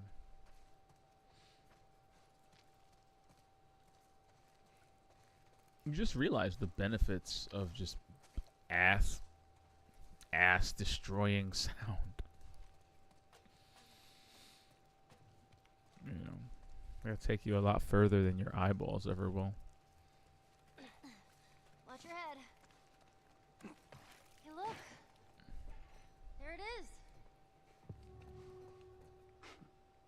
Getting closer and closer to this hospital.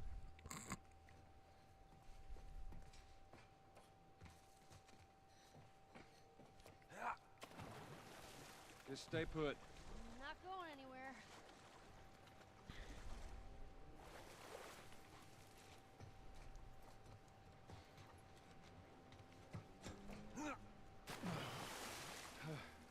I ain't making that jump. GG's, old man.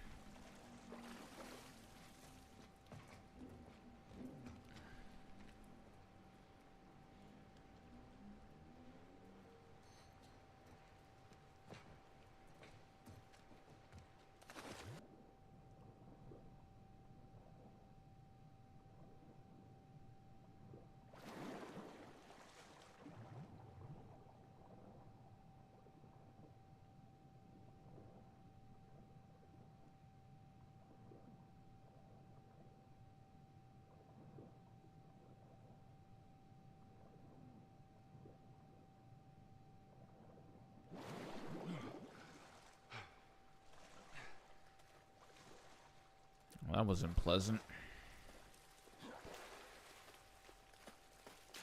I'm glad that ended quickly.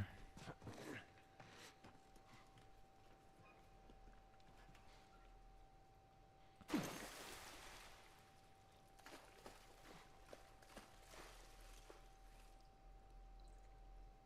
need to get up there.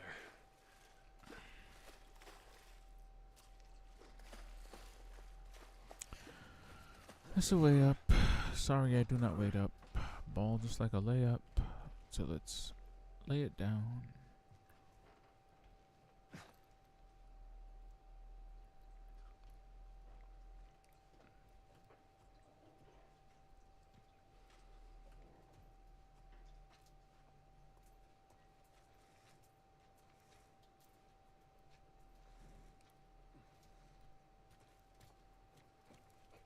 You made it. All right, come on. Let me across.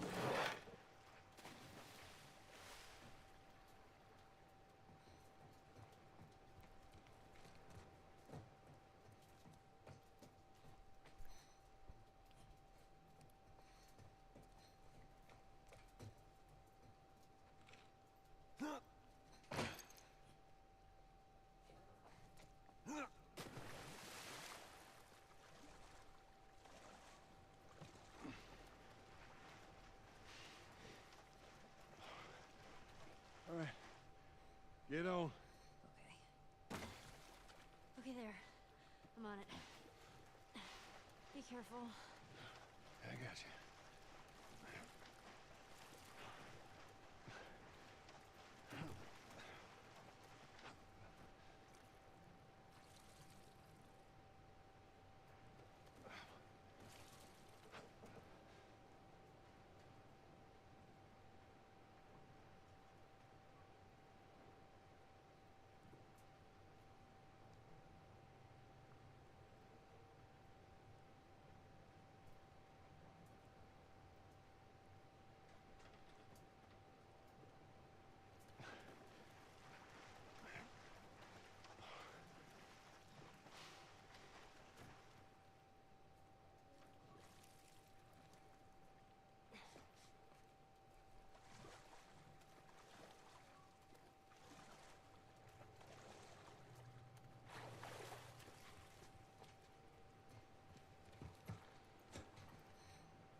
some ladder broke off the wall. Now what?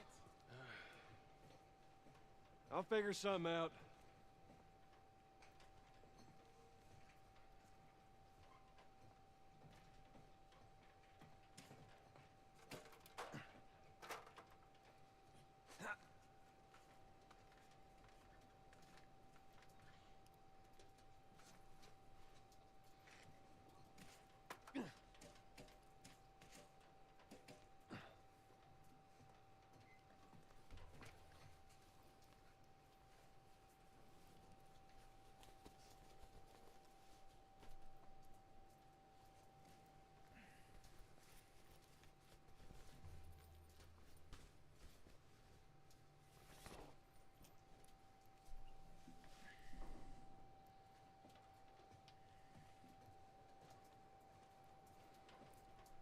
Diamonds on me, no Thanos.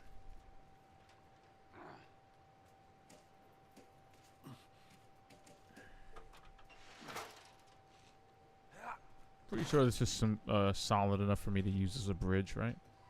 I feel like I'm on the right track here.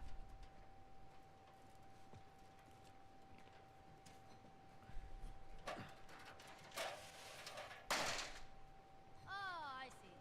Good idea.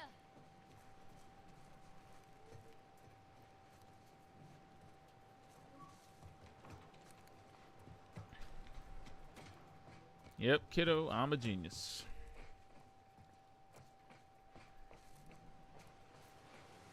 Oh boy. Let me go ahead, and you follow my lead. Okay, right behind you.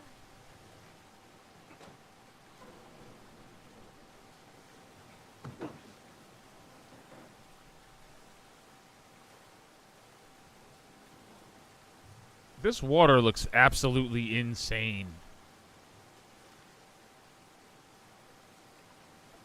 Can we just acknowledge the water insanity? Like, wow. Jesus. Jesus.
Let me go ahead, and you follow my lead.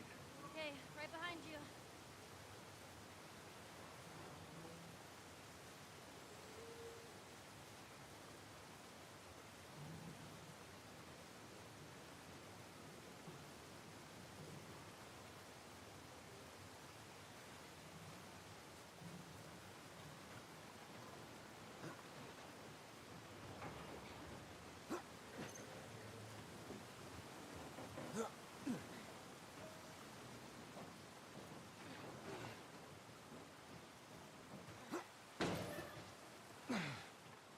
Okay, come on, jump.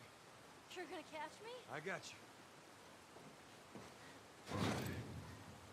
See? You didn't even need me.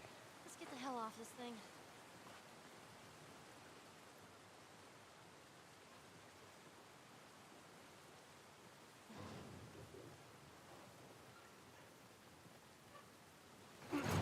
Whoa! Shit. Ellie, move!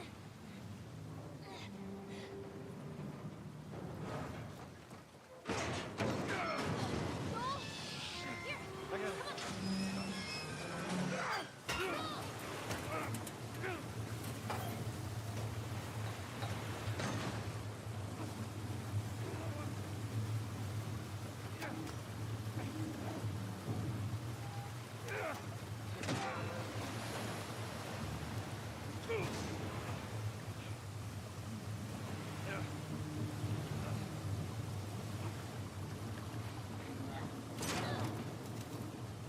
Ellie! Look, you made it!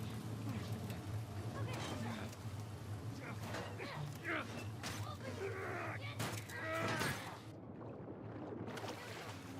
Come on. No! Ellie, give me your hand! Give me your hand before you...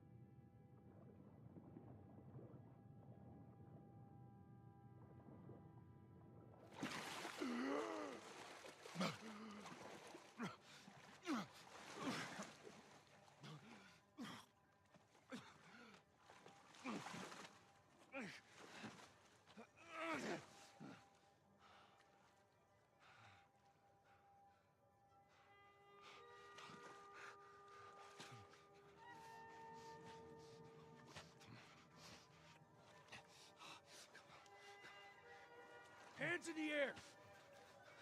She's not breathing. Hands in the fucking air!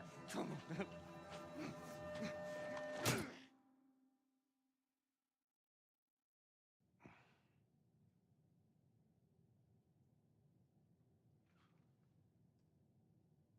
Welcome to the Fireflies. Sorry about the... They didn't know who you were. And Ellie? She's all right. They brought her back.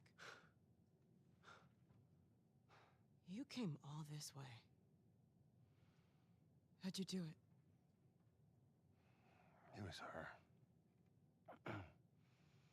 She fought like hell to get here.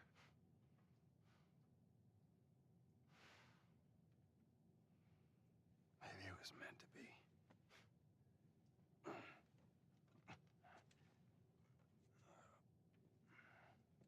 I lost most of my crew crossing the country. I pretty much lost everything. And then you show up, and somehow we find you just in time to save her. Maybe it was meant to be.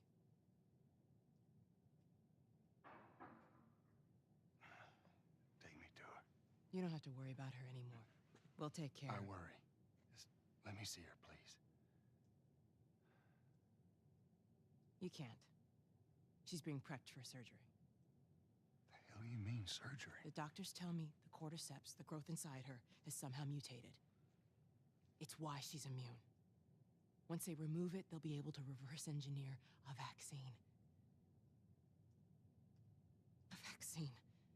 But it grows all over the brain. It does.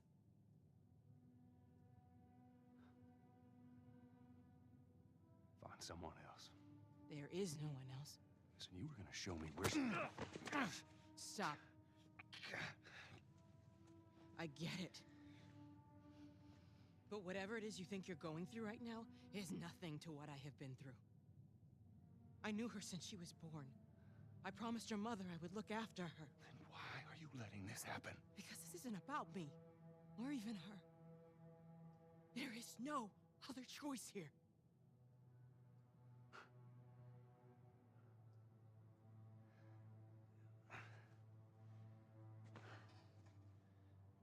Yeah, you keep telling yourself that bullshit.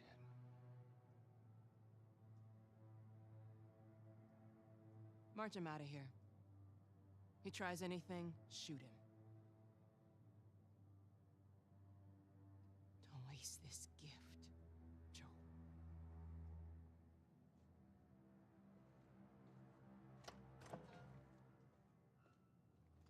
Get up. I said get up.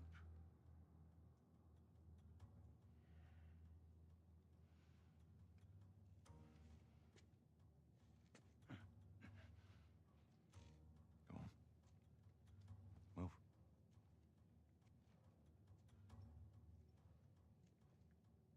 I said move.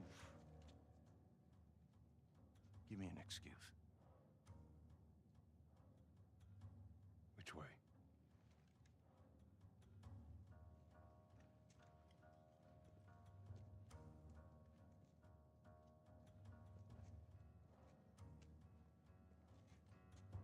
What the fuck you doing? Keep walking.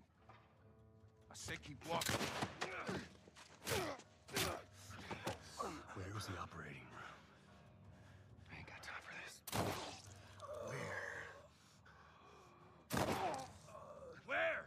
Top floor, the far end.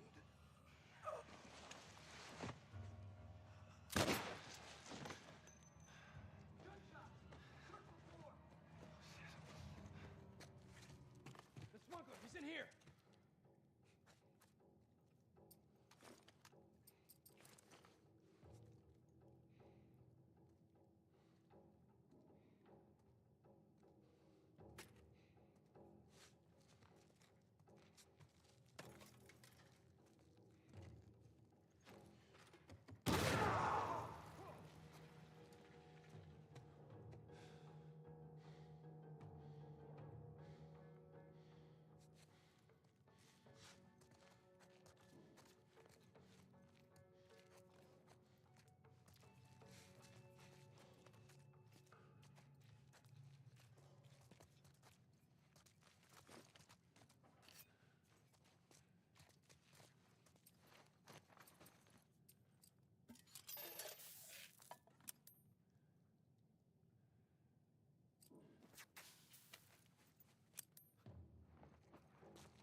What do you think you're gonna do, huh?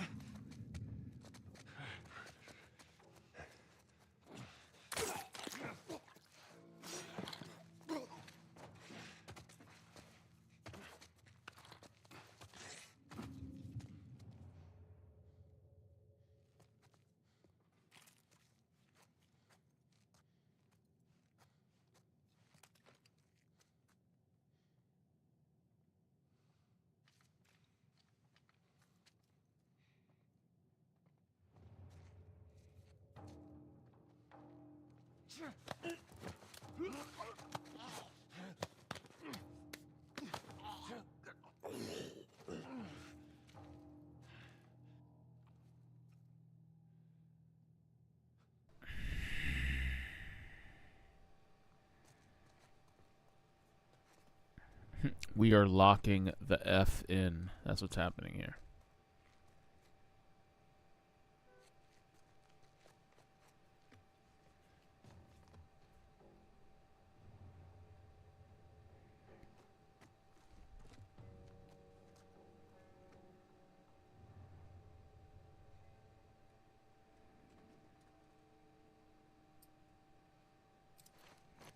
Oh, I've got 3 arrows.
You don't scare me, straggler.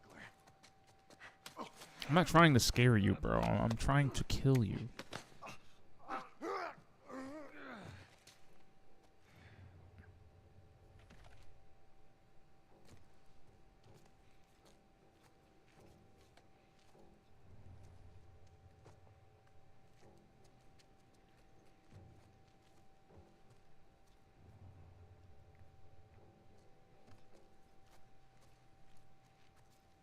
Oof.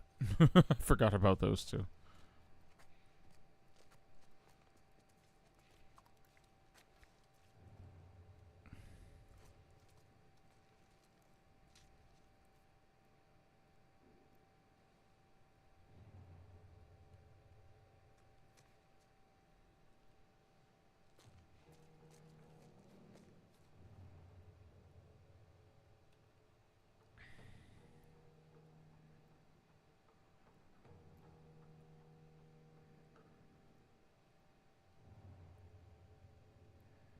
Getting through here is not going to be easy.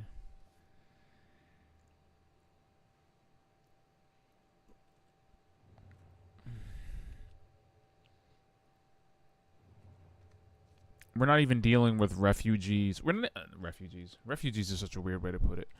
No, we're not even dealing with monsters or semi-organized little militias of people. These are just trained soldiers.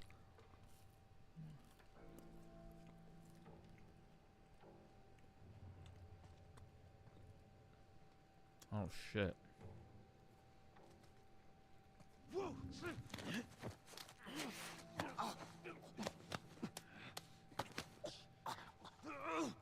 Blurred.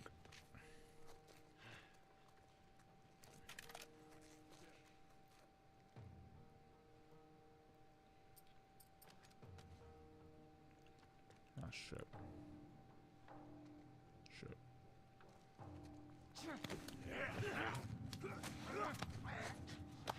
I did it too quickly.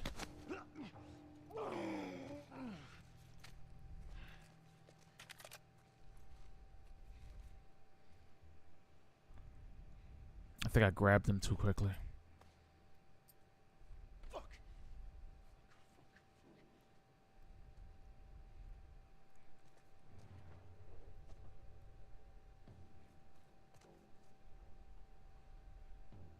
Another one down.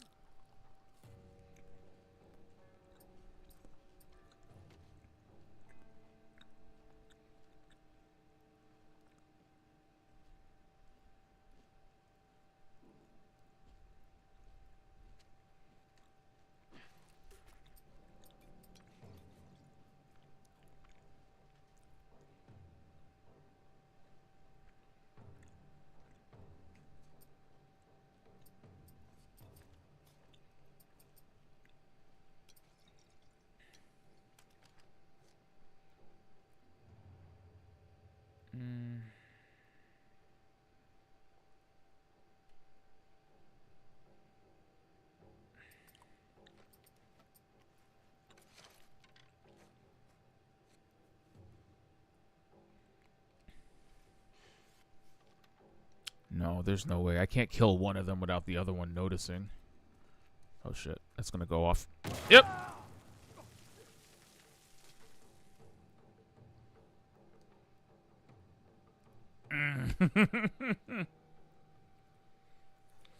I should have seen the other shoe dropping with that one pretty fast.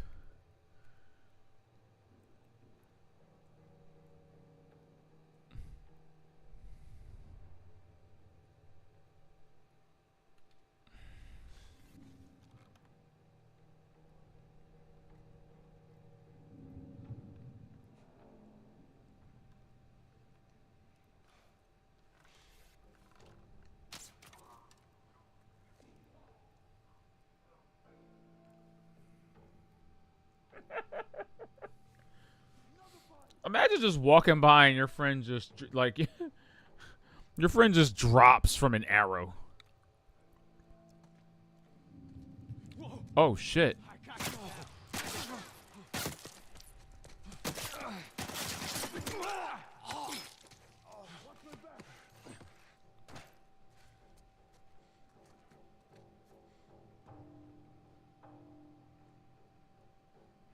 Don't lose him.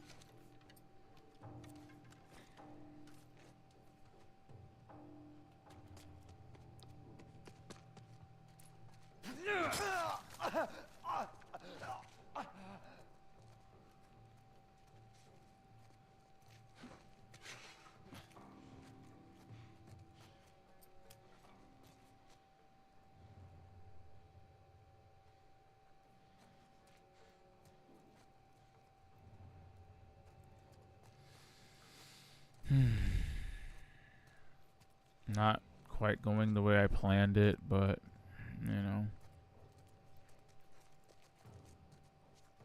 Story of my life, right?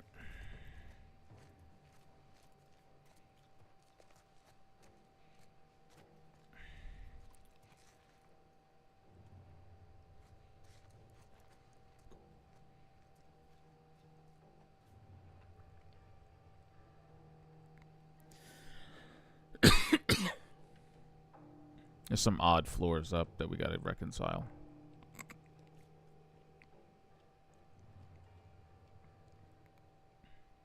It's, 1, 2, 3, at least 4 bodies.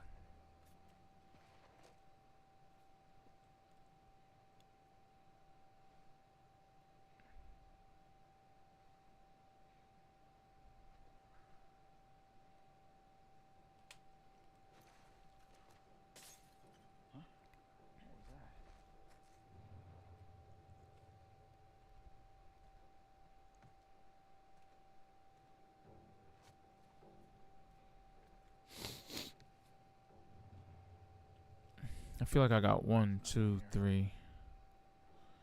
3 bodies? There's gotta be a 4th person out there.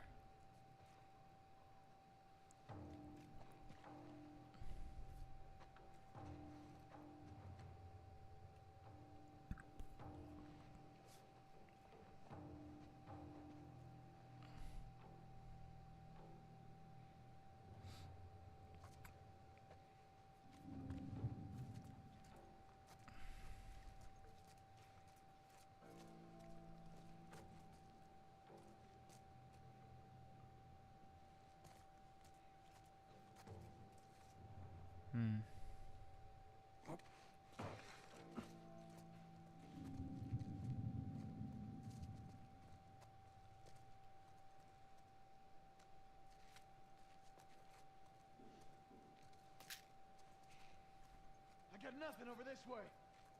Here either. Why did I hear that behind me? Like through a wall.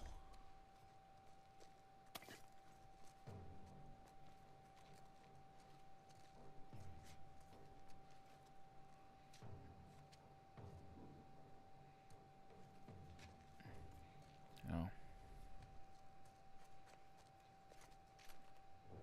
I was wondering why I wasn't hearing it from certain angles. That's why.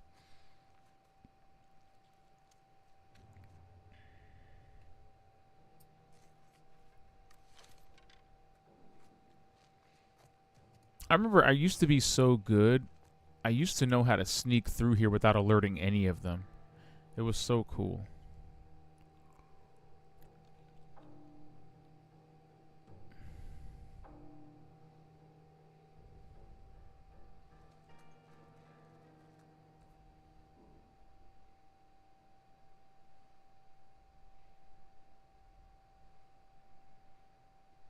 Okay, I'm sorry. This guy is actually getting on my nerves with the way he refuses to move. I may just have to, like, catch this dude with an arrow. I'm sorry. I'm sorry. You deserve it. Well, fuck.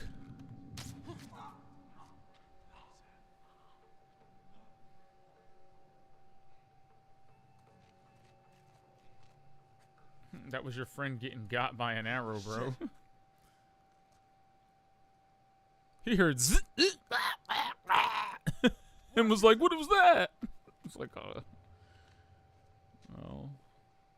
buddy. I don't know what to tell you, buddy. It's, something's wrong, buddy. Ooh. Uh-oh. Uh-oh.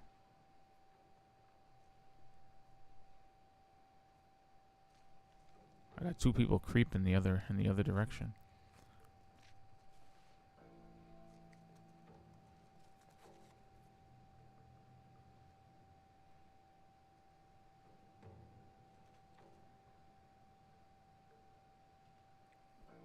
See, that was my chance right there. Just throw a nice righteous brick. Just a nice glorious brick of justice. You know?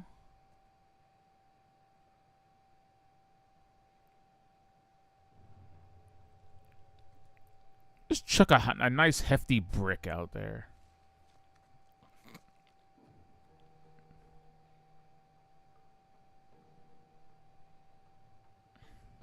Alright, I have to move.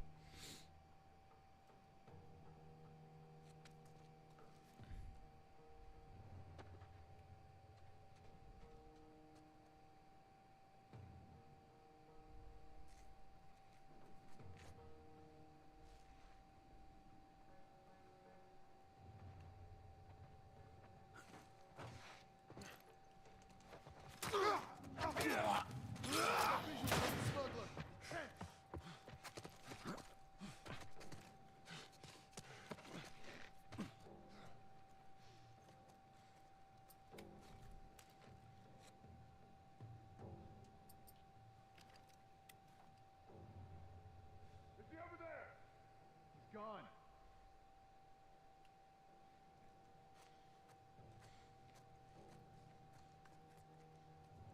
Honestly, that's the way I love to be perceived, like a force of nature, just taking them out one by one.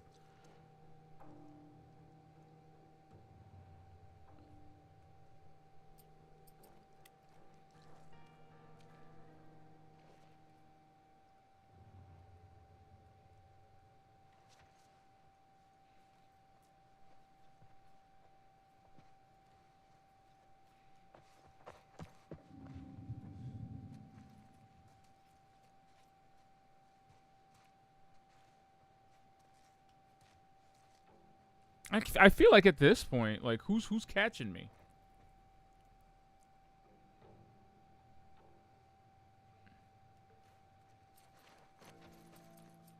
Oh man, I want to stick another cool doohickey on the end of my weapon.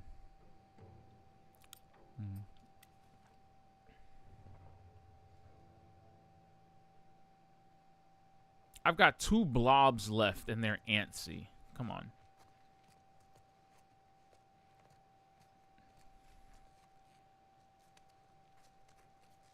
They're both a little paranoid. They don't know what corner to look around. Their friends are dying.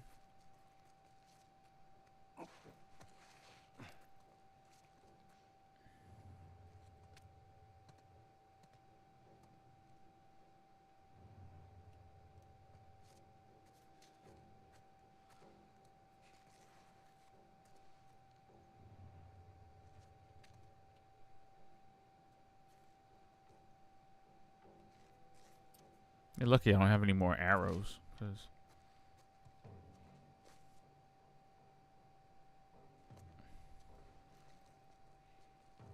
like if he could knock on walls like Solid Snake, I'd totally be doing that right now. Oh yeah, just knocking on the walls.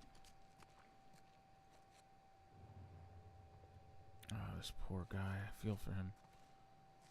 I really do. I really feel for him.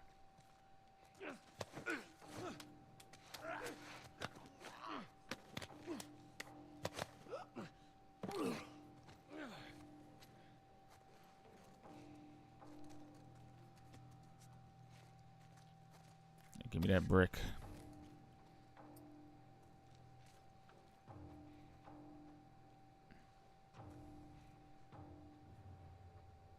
It's the crazy old man that massacred a floor full of fireflies? Yep.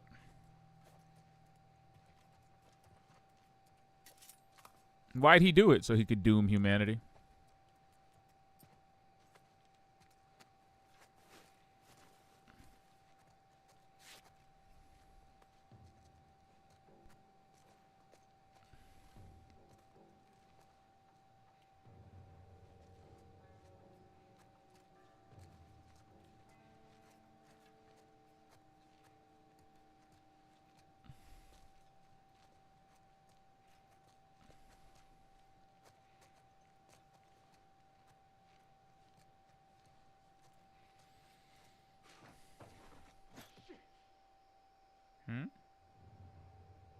What the hell? Oh, he finally found his friend? Wow.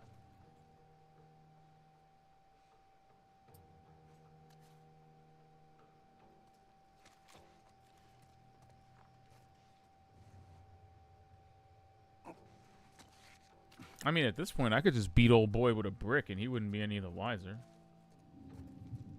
Whoops. Whoops. Whoops. Let's not give away our hand just yet. I'm gonna just hit him with a brick. I knew he was the last one. I knew it. I knew he was the last one.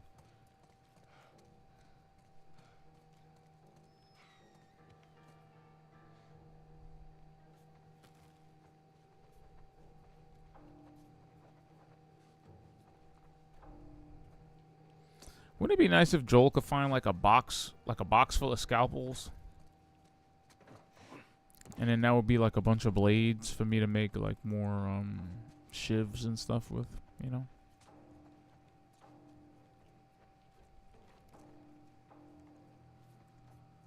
So I guess my question would have been, like my question to Marlene would have been, so did you tell Ellie that she was gonna die?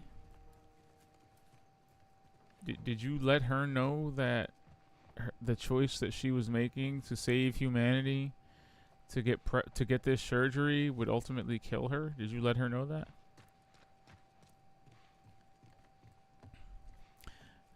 Because while I feel like Ellie's agency is something to take into account here, did she make the decision with the full knowledge of what was going to happen to her?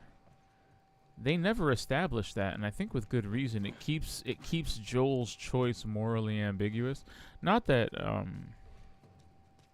the moral line being crossed here is that difficult to discern. Down this way. Stay alert.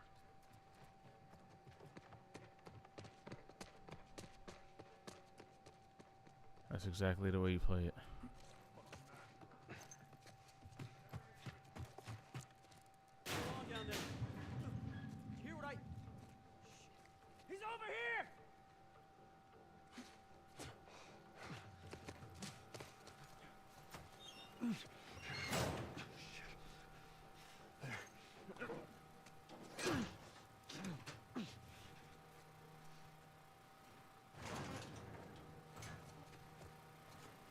That's how you do it.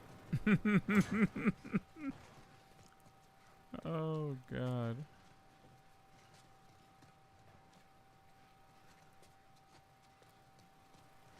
He didn't see me, but he was ready to have a shootout.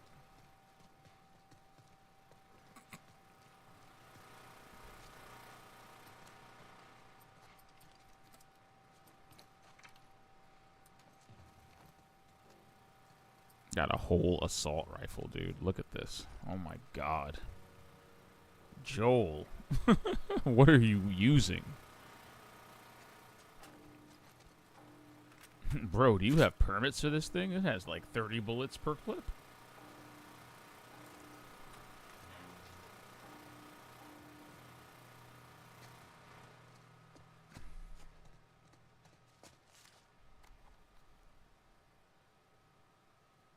April 28th.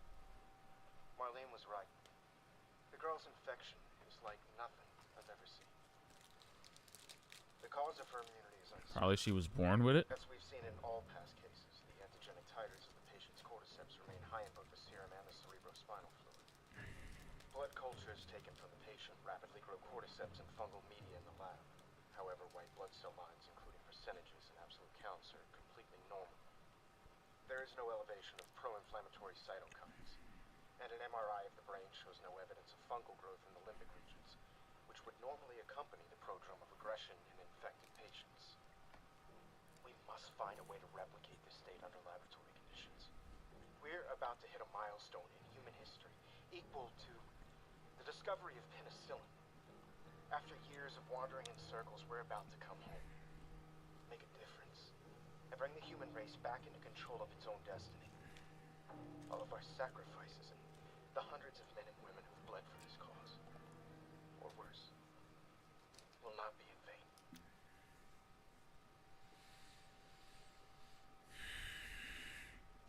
Are you sure about that? My only question. Are you sure about that?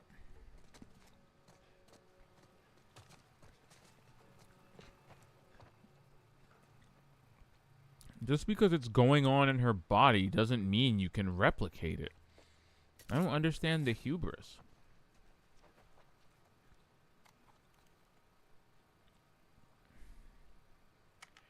It's 5:30 p.m. on April 28th. I just finished speaking, more like yelling at our head surgeon. Apparently there's no way to extricate the parasite without eliminating the host. Fancy way of saying we gotta kill the fucking kid. And now they're asking for my go-ahead. The tests just keep getting harder and harder, don't they?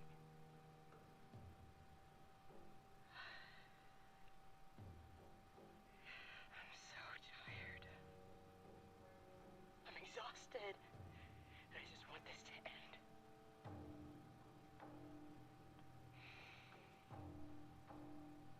So be it.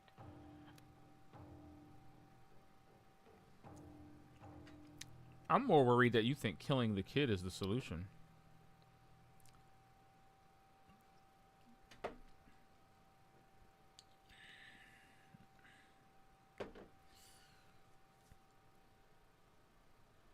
You can't unpork humanity. I'm sorry. I think we're too far gone. That, and I think biologically you can't cure brain fungus. I just don't think there's any way you can develop an immunity to something like that, or a vaccine. I don't think you can vaccinate from fungi. I just don't. I feel like that isn't medically possible.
Lots to unpack here. We finally crossed the Utah border. In a couple of days, we'll be back with the others. Today, the crew are in much better spirits. I've been worried about their morale since Greg and Tanya's passing last week. It's good to hear them laughing again. Robin came up to me and said, "Thanks for watching over us, Marlene." It's a small gesture, but I needed it. Ellie never made it. We arrived at the hospital. There was much celebration, at least from the others. I guess they're happy to see their old friends. We hadn't seen some of these guys in over 10 years. After they told me the news, I couldn't eat. I couldn't talk to anyone. I should be grateful to just be alive. But right now, I just want to shut my eyes for a bit. March 23rd. It's April 28th now. So March 23rd, they thought Ellie was dead? You look at me and I know what they're thinking. That we're a bunch of incompetent grunts. What was I supposed to do? I thought I was gonna die. My men were being hunted by the entire Boston battalion. Glad to get her out of the city. How was I supposed to know the Firefly escorts were already dead? I had to get her out of the city. That's what it says. Sorry, not glad. God damn it. I panicked. In the end, I healed pretty damn quickly, and my men were more capable than I gave them credit for. More than a handful survived the army's attack. I should have kept her with me instead of handing her off to a couple of smugglers. I failed you, Anna. I failed all of us. I am an incompetent grunt.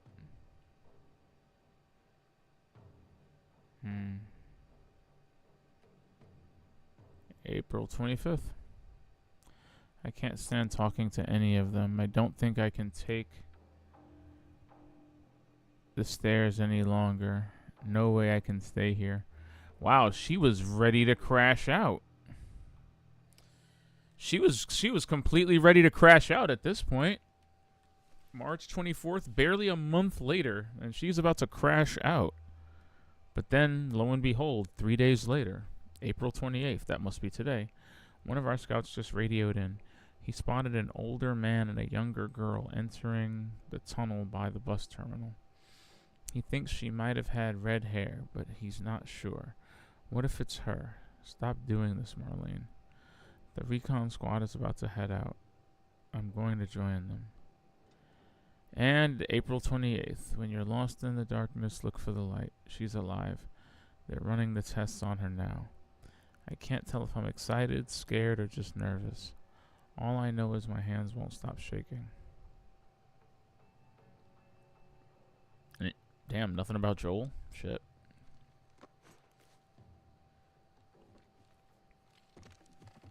Shoutouts to reading Marlene's diary.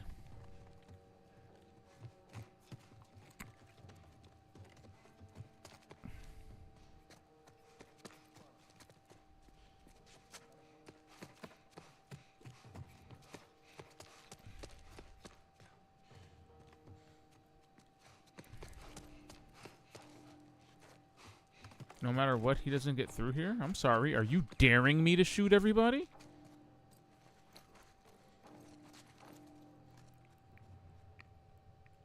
Oh, damn. Oh, I remember this. Okay, see, this is funny because I actually did have a path for sneaking through this room. I have actually snuck through this room before. I remember doing it, too.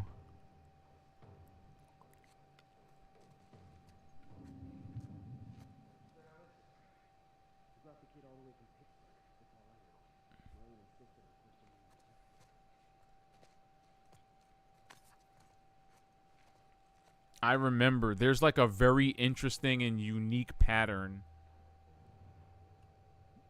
that you can use for sneaking through here. I know I don't remember what it is. And I know I don't remember the order or the way to like, and I know please, it's been over a decade. There's no way. There's no way that I remember the sneaking route. But I've snuck through this before. I have. It's pretty funny. It's pretty fun to do because everybody is ready to start shooting. And you can actually sneak your way through this place. I know because I've done it.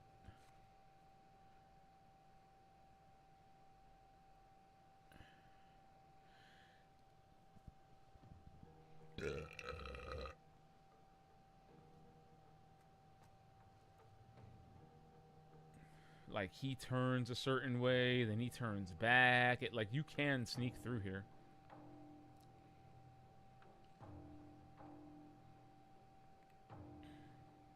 I've done it. I don't think I can do it now, but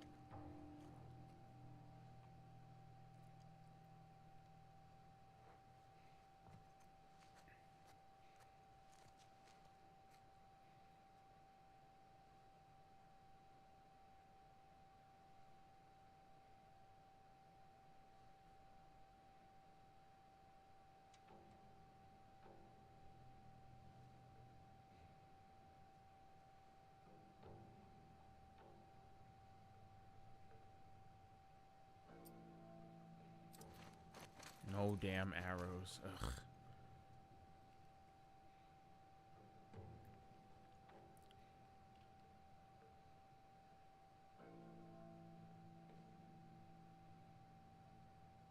Like, you can sneak behind him, and then the other dude in here keeps his back turned just long enough for you to sneak by him. It's crazy. It's crazy.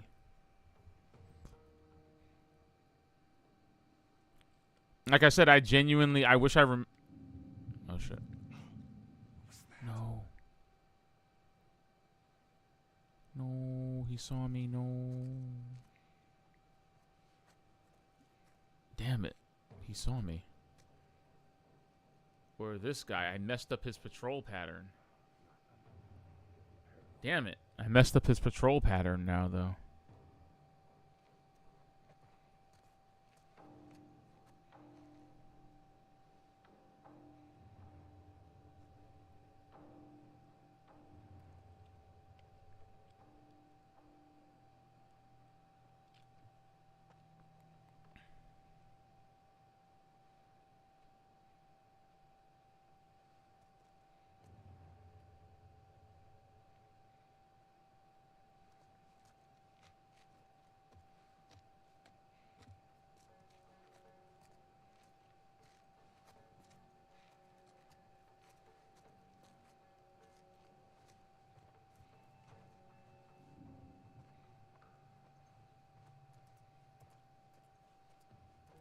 Actually insane.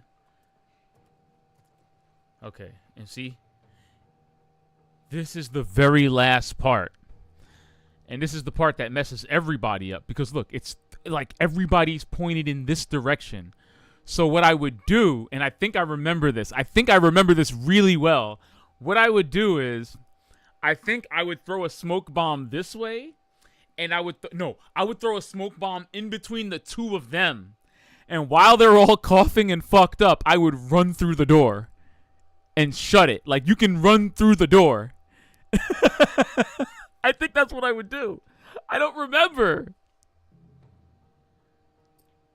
And this entire area is a checkpoint, mind you.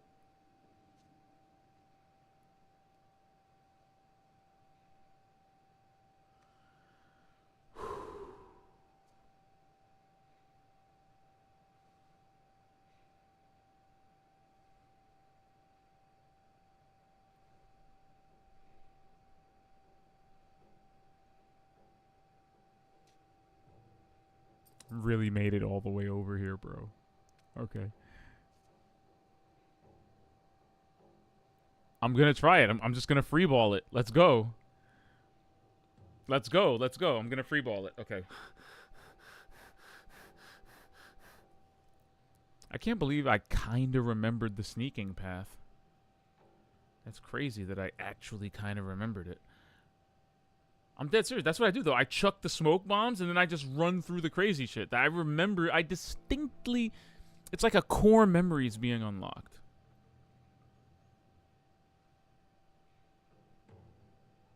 Right, get it.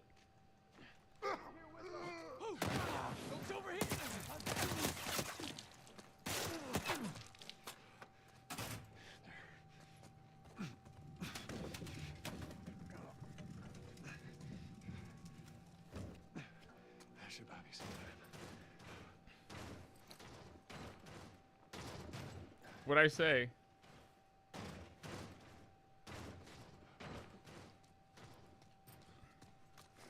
What did I say? I told you!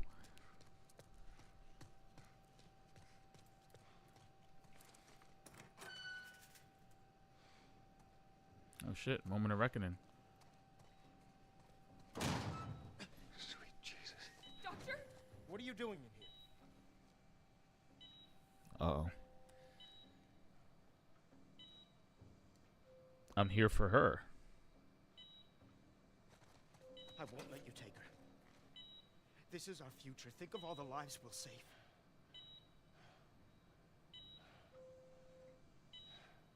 Don't come any closer. I mean it.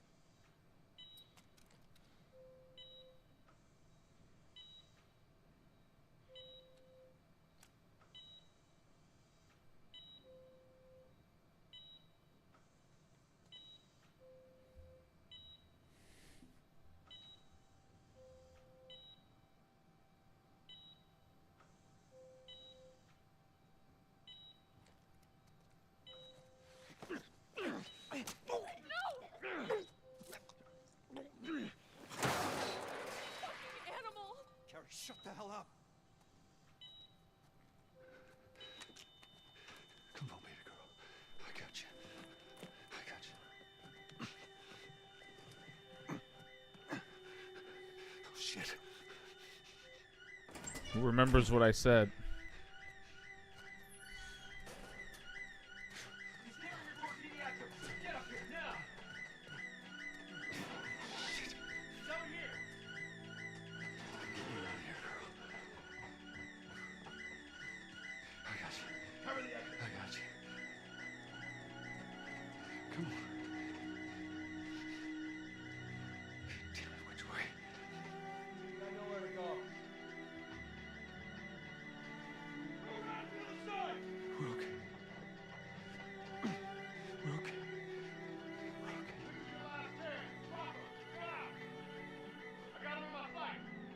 I said get back!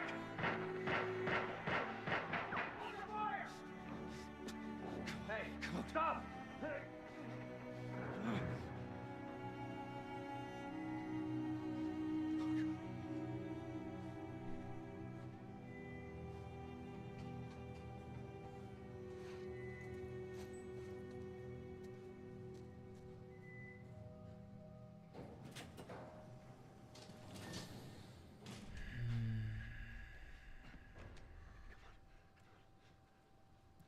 You can't save her.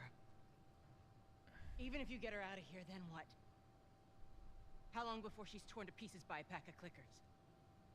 That is, if she hasn't been raped and murdered first. It ain't for you to decide. It's what she'd want. And you know it. Look. You can still do the right thing here. She won't feel anything.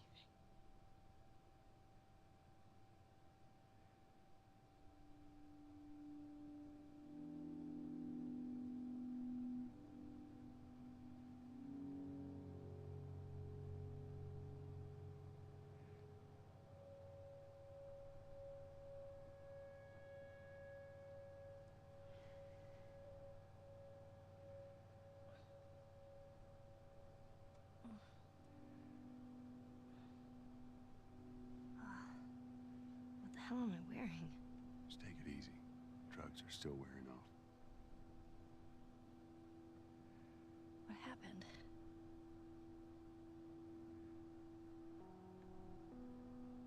We found the fireflies.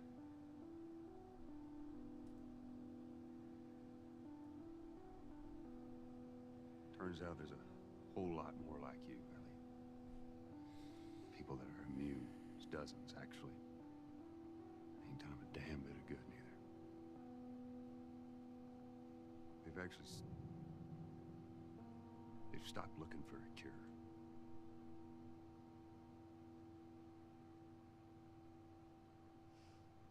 I'm taking us home.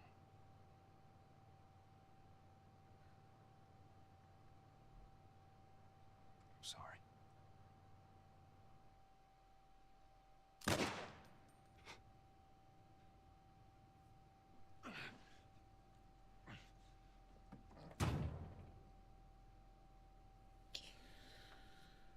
There's something mildly horrifying and not at all triumphant about this outcome, even though it's the outcome you want. Let me go. You know? The outcome you think we all want. You just come after her.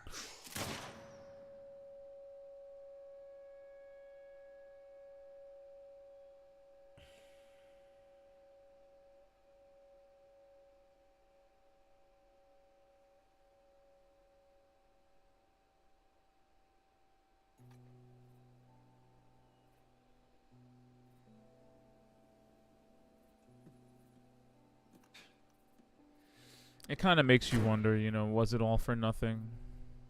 Well,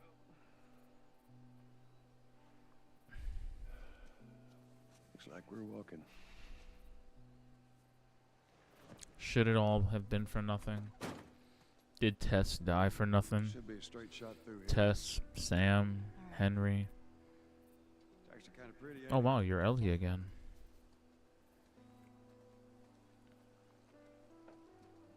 I don't know why I forgot about that. I don't know why I forgot that in the last moments you're Ellie.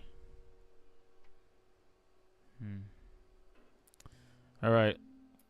Let's do another Ellie face check. Let's see how's Ellie feeling? How's Ellie actually feeling in this moment? Oh my god. Okay, there she is. All right. Are those the dead eyes of a nonplussed teenager? I can't read that look. That look's not telling me anything. Let's see the face. What's the face telling us? Am I projecting whenever I do these? Does she look puzzled to me? Conflicted? Her body language would certainly say so. And again, you get this weird juxtaposition of their moods. Once again, Joel just seems to be in his bag a little bit, while Ellie is deeply conflicted. Watch your head going through. Got it. Feeling my age now. I don't think I ever told you, but Sarah and I used to take hikes like this. I think the two of you would have been good friends. I think you really would have liked her. I know she'd have liked you. I bet I would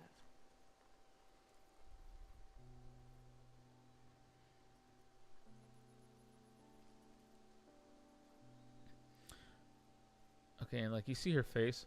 It's always been hard for me to read her mood in this moment. But I've always read it as disappointment. It's a little ambiguous to me only because it could be disappointment in a number of things. It could be disappointment that her illness ultimately didn't mean anything. It could be disappointment in Joel because she knows he's lying to her. It could just be disappointment in the entire situation. I mean, you think the culmination of it ending with her being alive would be the best possible outcome. But it's ironically not the happiest thing.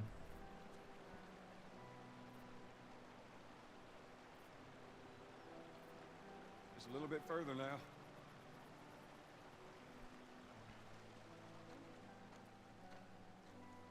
Oh shit, plank of wood.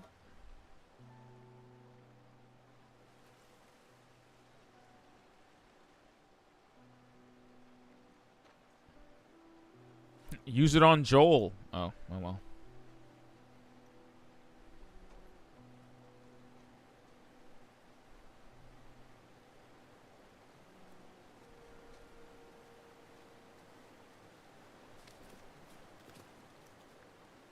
Shit.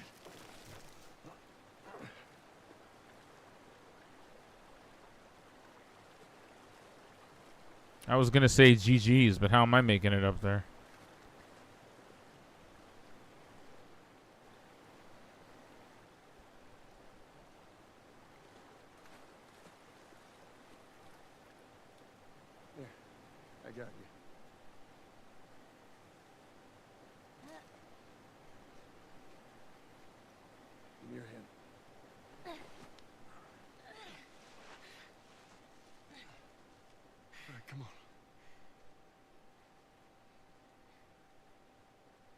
Hey, wait.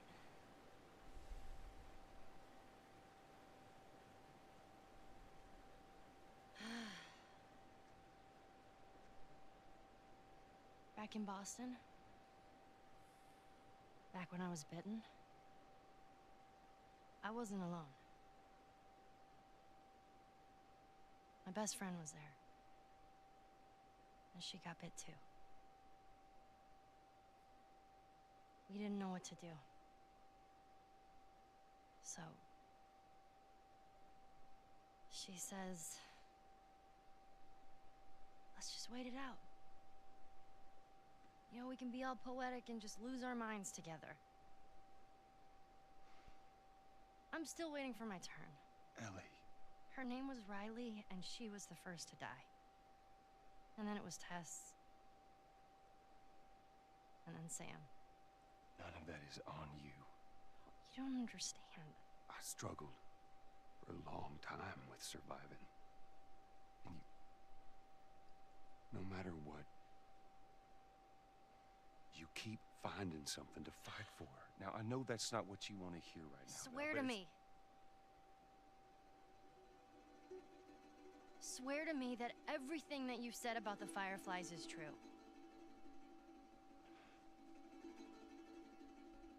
I swear.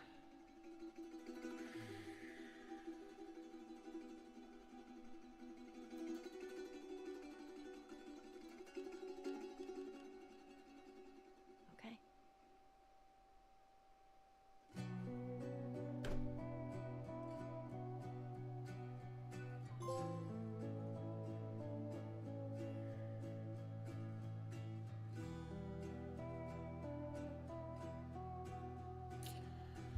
That's still a tough pill to swallow, man.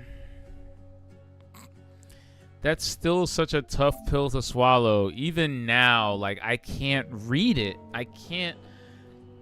I feel like she knows. She's gotta know. She's gotta know. She's not stupid. And it's not even about her being smart or stupid. It's about her testing him.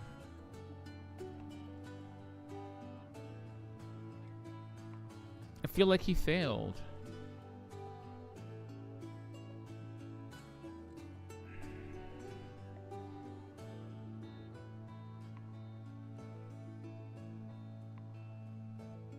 But I also feel like she ultimately forgave him somewhat. I don't know.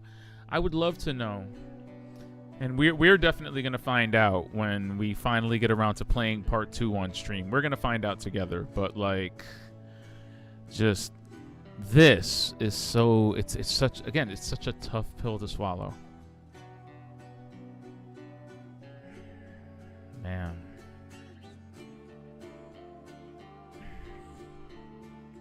What an ending. It's such an ending that's not really an ending. Like, so much has happened, and yet we have no idea where our characters are going to end up or what's going to happen to them.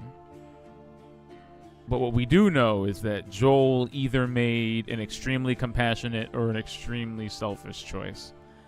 And I think the game leaving it up to interpretation and leaving it up to the morality of the viewer is just, you know, it's a fantastically written story, and it's an amazing ending. But to this day, I'm still conflicted. I feel like Joel did nothing wrong. I don't think Joel thought it through as much as I have. I think his motivations were maybe a little bit more selfish. But I feel that he ultimately did not do anything wrong. I don't think Ellie's life was worth the risk. And I think the Earth, I think society as we know it, is too far gone to save with something like a vaccine for cordyceps. I feel like this is just humanity now, and this is just the world you occupy. It's turned on you. I'm sorry. You know, you think ants are mad that they have really short lifespans and that humans just kind of step on them and create poisons and toxins to kill them by the thousands? Like, do you think ants care about their lot in life when they've got humans destroying them? And so, I mean, when nature turns on humanity and just starts eating us alive with brain-eating fungus, hey, man. You're on Earth, man. It'd be like that sometimes. You're on Earth, bro. It'd be like that sometimes. Sometimes you're the one killing the flies, and then sometimes you're the flies. And in the case of The Last of Us, we are the flies. And it's just our time. And 99.9% of us got wiped off the planet. And the 0.1% that cordyceps couldn't kill, well, humanity, ladies and gentlemen. Shout out to the cockroaches. Cockroaches can't get cordyceps. They will inherit the earth. You know, but to fight against that is human nature. But that's just my stance. I think humanity's too far gone. I think this is just the way things are now. I do not think you can vaccinate against brain fungus or fungus in general. I don't think you can write a vaccine for that. Especially because cordyceps attacks your immune system. I mean, your nervous system. It doesn't just attack your immune system. It attacks your central nervous system. It grows in and around your brain. How do you vaccinate for that? You don't. You can't. It's impossible. And I feel like Ellie's death would have been in vain in pursuit of that goal. And then again, say you synthesize a vaccine. Who are you giving it to? Who are you going to give it to? Under what nation is everyone going to unite at this point? What world leader is everyone going to unite under? What world leaders could exist? There are none. There will be none. There is no society anymore. There will be no economy. There will be no stock markets. Nothing is going back to the way it was. In the world of The Last of Us, the last PlayStation to come out was the PlayStation 3. That's about as far as technology went, fam. The Nintendo Switch does not exist in The Last of Us universe. It does not. 2013. The Xbox One did not even get to come out. The PS4 didn't get a chance to come out. And that's just the world that they have. So would I have left Ellie alive? Absolutely. You know, sometimes you get lucky, bro. Sometimes you get lucky. You get the immunity gene. Whoa. Why we can't replicate the conditions that led to Ellie's birth and just infect a woman when she's in like her third trimester? I mean, I know the timing of it has to be really specific because cordyceps does eat its way through your central nervous system and brain within 48 hours. And, you know, sometimes labor for a woman is unpredictable and unschedulable and can take anywhere. It can take any length of time. So I get it. But, you know, just recreate the conditions around Ellie's death. Just get a woman in her third trimester, and then right when that broad goes into labor, have a mushroom zombie bite her. And, you know, hopefully,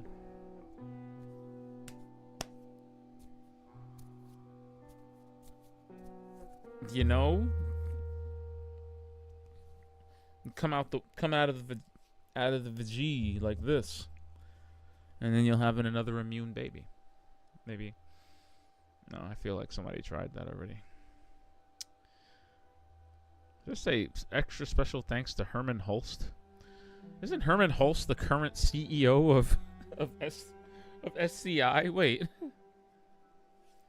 Who is Herman Holst? No, fool. Who is Herman Holst at PlayStation? Herman Holst? Yeah, Herman Holst is the head of PlayStation Studios. Yeah, shout out to Herman Holst.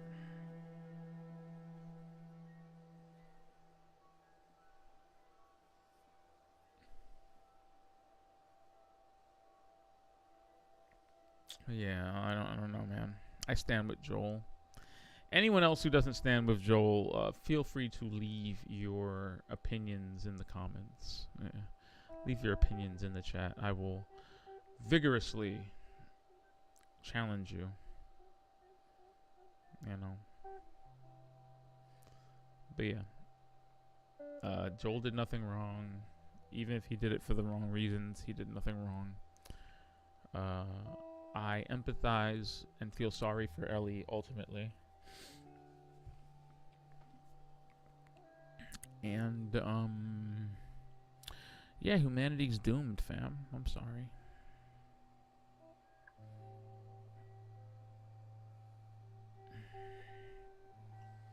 At least they still have PlayStation 3. At least if Ellie looks hard enough, she can find a copy of 50 Cent Blood on the Sand and play it. That came out before the apocalypse. You know? She could play some 50 Cent Blood on the Sand. Hold on. Do I have that within arm's length? Wait, do I? Oh shit, wait. I found it. Woo!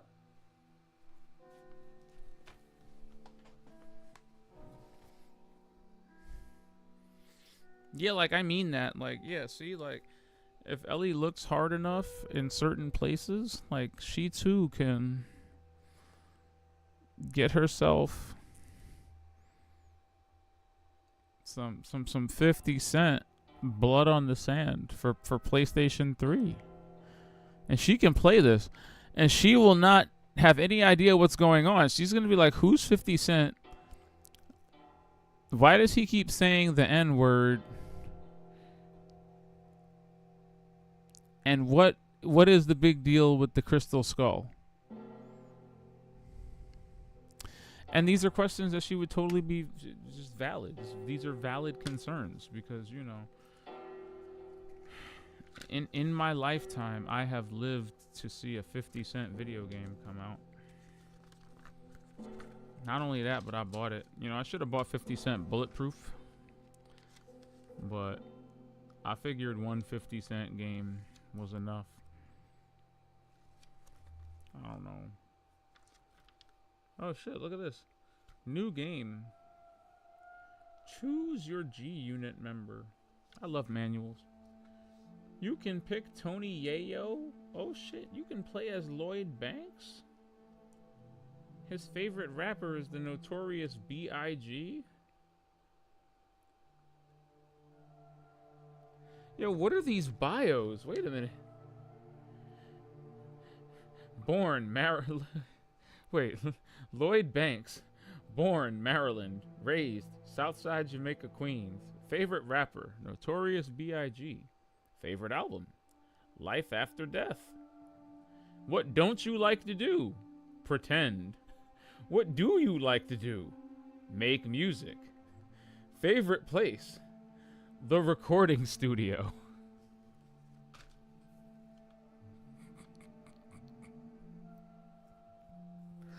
Who do you look up to? God.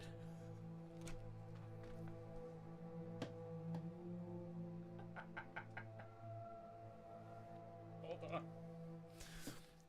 Yo, Lloyd Banks looks up to God. I gotta say it like that because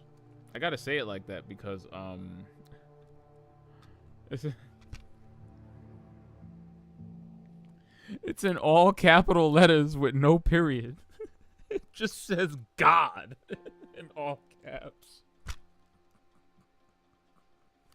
Okay, wait. Where do you see yourself 5 years from now? A legend. Oh no. With the benefit of hindsight, hold on. This game came out when? When did this game release? 2008. Oh no. Oh no. 5 years from 2008 is 2013. The Last of Us happened before Lloyd Banks could become a legend. Oh no. You hate to see it. Yo, I am dying over here. Nolan North was David. Oh God. Anyway, DJ Woo Kid. Favorite rapper, 50 Cent. Favorite album, Get Rich or Die Trying. Yo, Woo Kid, why you glazing so hard, bro? What's with the glaze? What don't you like to do? Waking up in the morning. What do you like to do? Pizzle.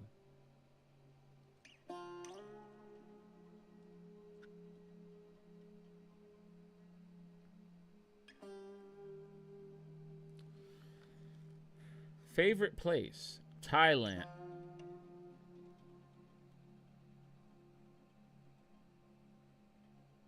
Hey, yo.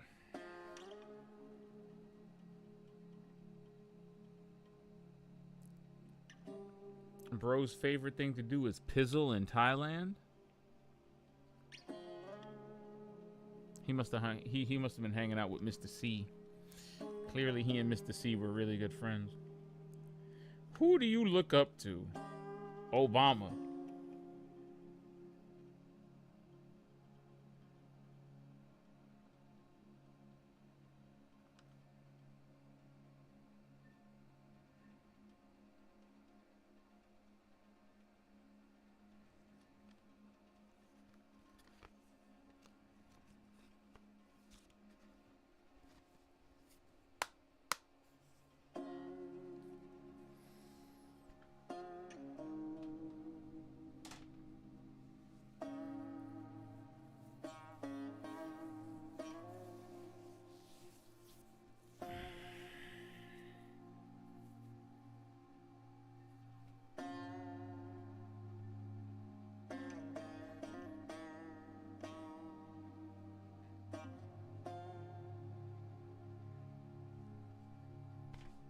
Obama.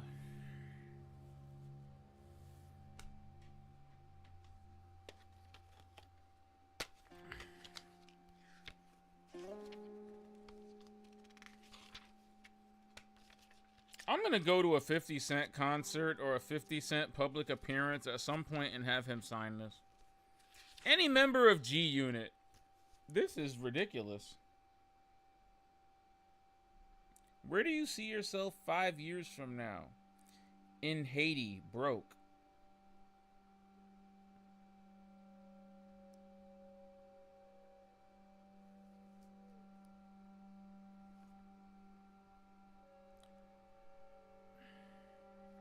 This is what I get for reopening this. I had the right idea a minute ago when I closed it and just put it away before I could read any further. See, this was my cue.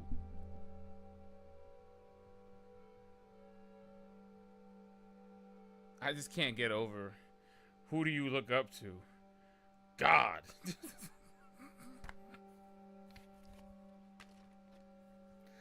Ah! Anyway. Yeah. Ellie. Do yourself a huge favor and look for this in a Sam Goody somewhere. Or in like a Tower Records. Tower Records, bro. Shit.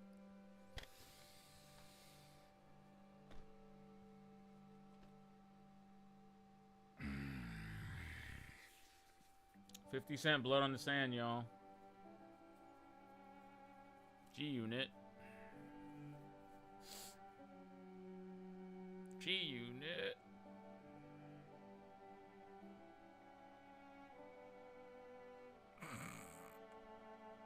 I'm sorry. Oh my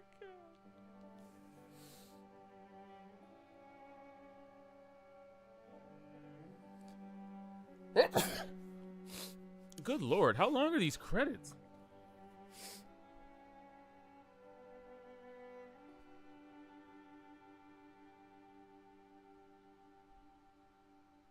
Did it really take this many people to remake a 13-year-old game?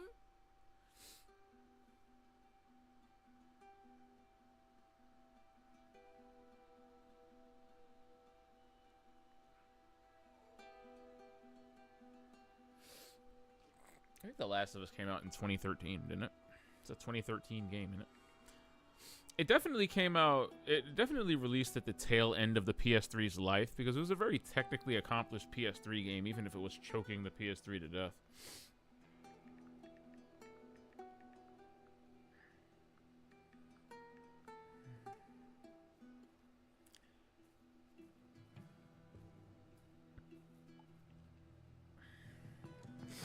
Yeah, June 14th, 2013 was when The Last of Us came out.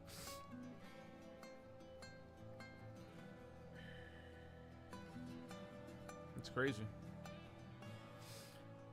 The game missed its original projected release date of May 7th, 2013 and was pushed to June 14th, 2013 worldwide for further polishing. It needed it too. But you know what's great? You know what's great? I feel like, and I love this, it's one of my favorite stories in the book Blood, Sweat, and Pixels. I've read that chapter several times. I love the Uncharted 4 chapter because it shows just how much work Neil Druckmann and Bruce Straley were doing behind the scenes to like keep Naughty Dog's head above water. Like between developing The Last of Us and then developing redeveloping Uncharted 4 while also developing The Last of Us Part 2. There's a lot, man.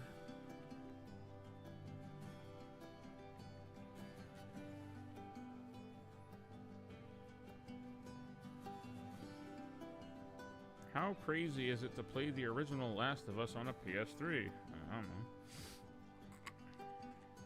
It's not that crazy.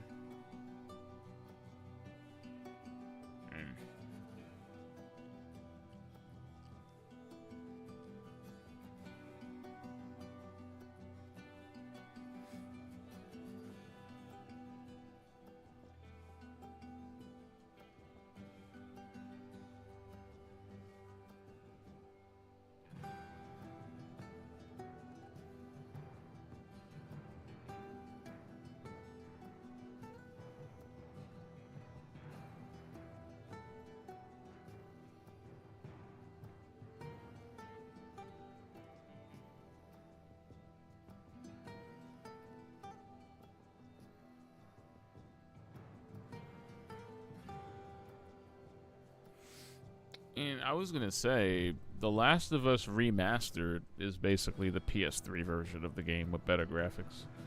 The Last of Us Part 1, what we just finished here, is a pretty robust visual overhaul.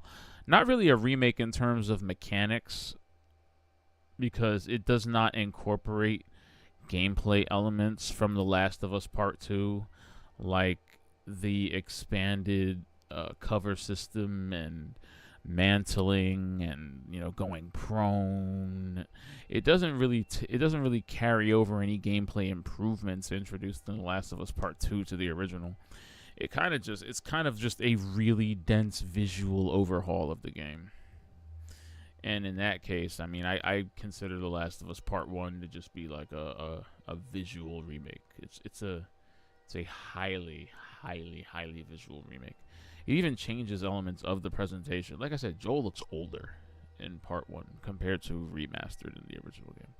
Joel looks older. Ellie's face is far more expressive and looks younger in places.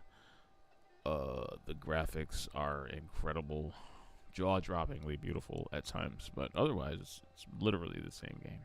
Literally the same game. We're not talking like Dead Space 1.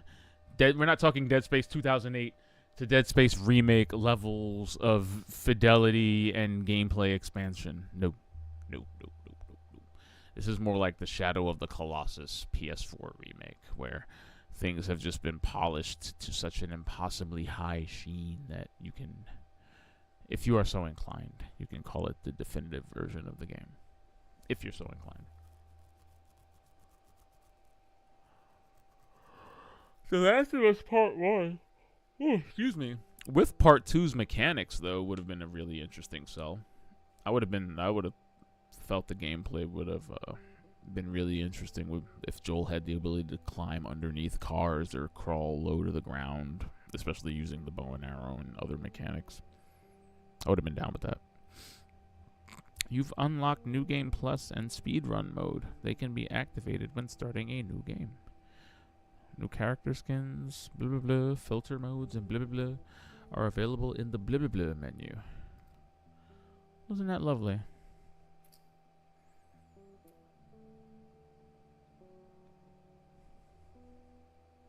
I do not think I will play Left Behind, though. Not unless it's necessary, but I don't think it's necessary. I could be wrong. Okay, so now I get to, like...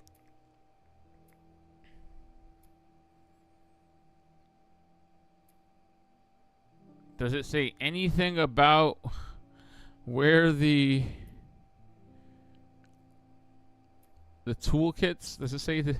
Can I find out where I missed my toolkit?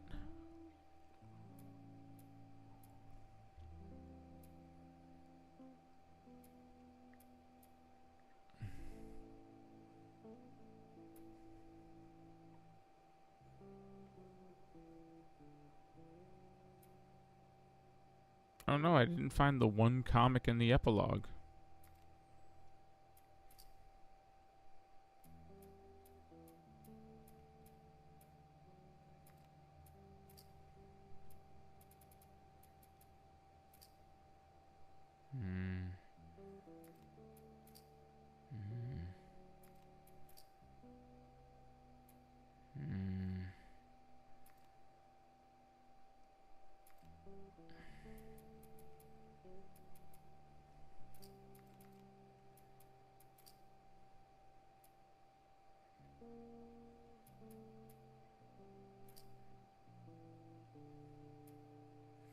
Mirror World is crazy. What is this flip the world rendering?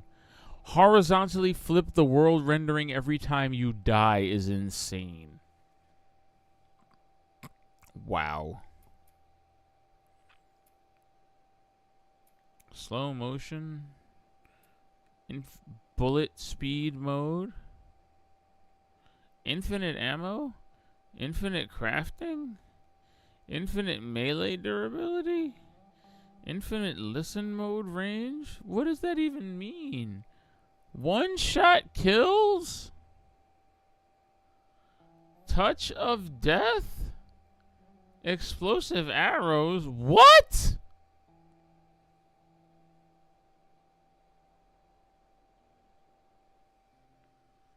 What? 8-bit audio. Helium audio. Xenon audio.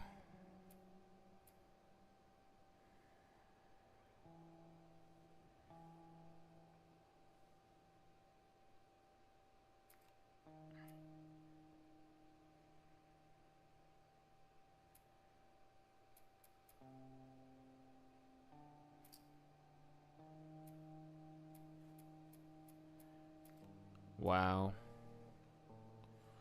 What an amazing game. I feel like we've said everything that needs to be said at this point. I think we've spoken about the ending at length. I think we've talked about Joel and Ellie, and we've gone out of our way to frame certain elements of the... Why would you do that? So shitty. And we've gone out of our way to frame certain elements of the storytelling as foreshadowing. And like I said, you know, look, I know you mean well, but there's no halfway with this. And, well, I ain't leaving without you, so let's go wrap this up. Or just the foreshadowing on those two lines is incredible. But overall, a fantastic game. Oh, look, Ellie's knife is in the window now. The window's slightly broken, and Ellie's knife is in it now. The window's different. But I think that is where we're going to can it for tonight's show. Unless I decide otherwise, and I don't think I will. We're going to crack-a-lack straight from this into The Last of Us Part 2. The amazing sequel to the game we just played tonight.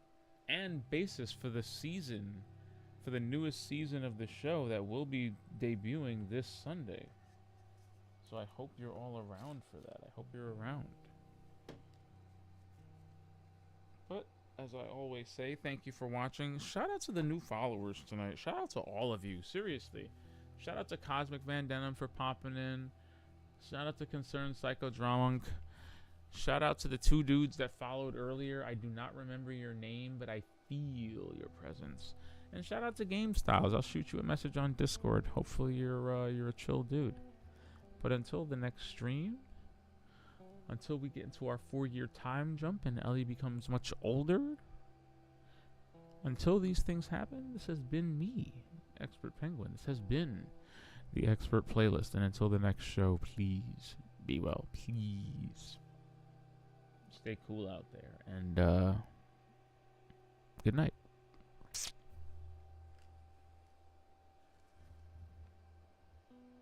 Yeah.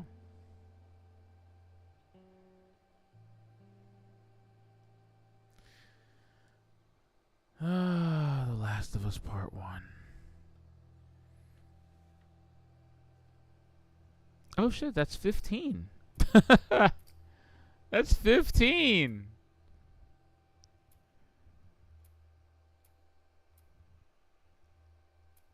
I beat it 15 times. You know, it's so funny. I just noticed that, like, Ellie's hair gets so much longer. Like, when you meet Ellie, it's in the summer, right? It's in the summer of last year. Then you go through fall, winter, and spring. And I didn't even realize, like, her hair practically gets shoulder length. It goes from being around her ears to being, like, shoulder length.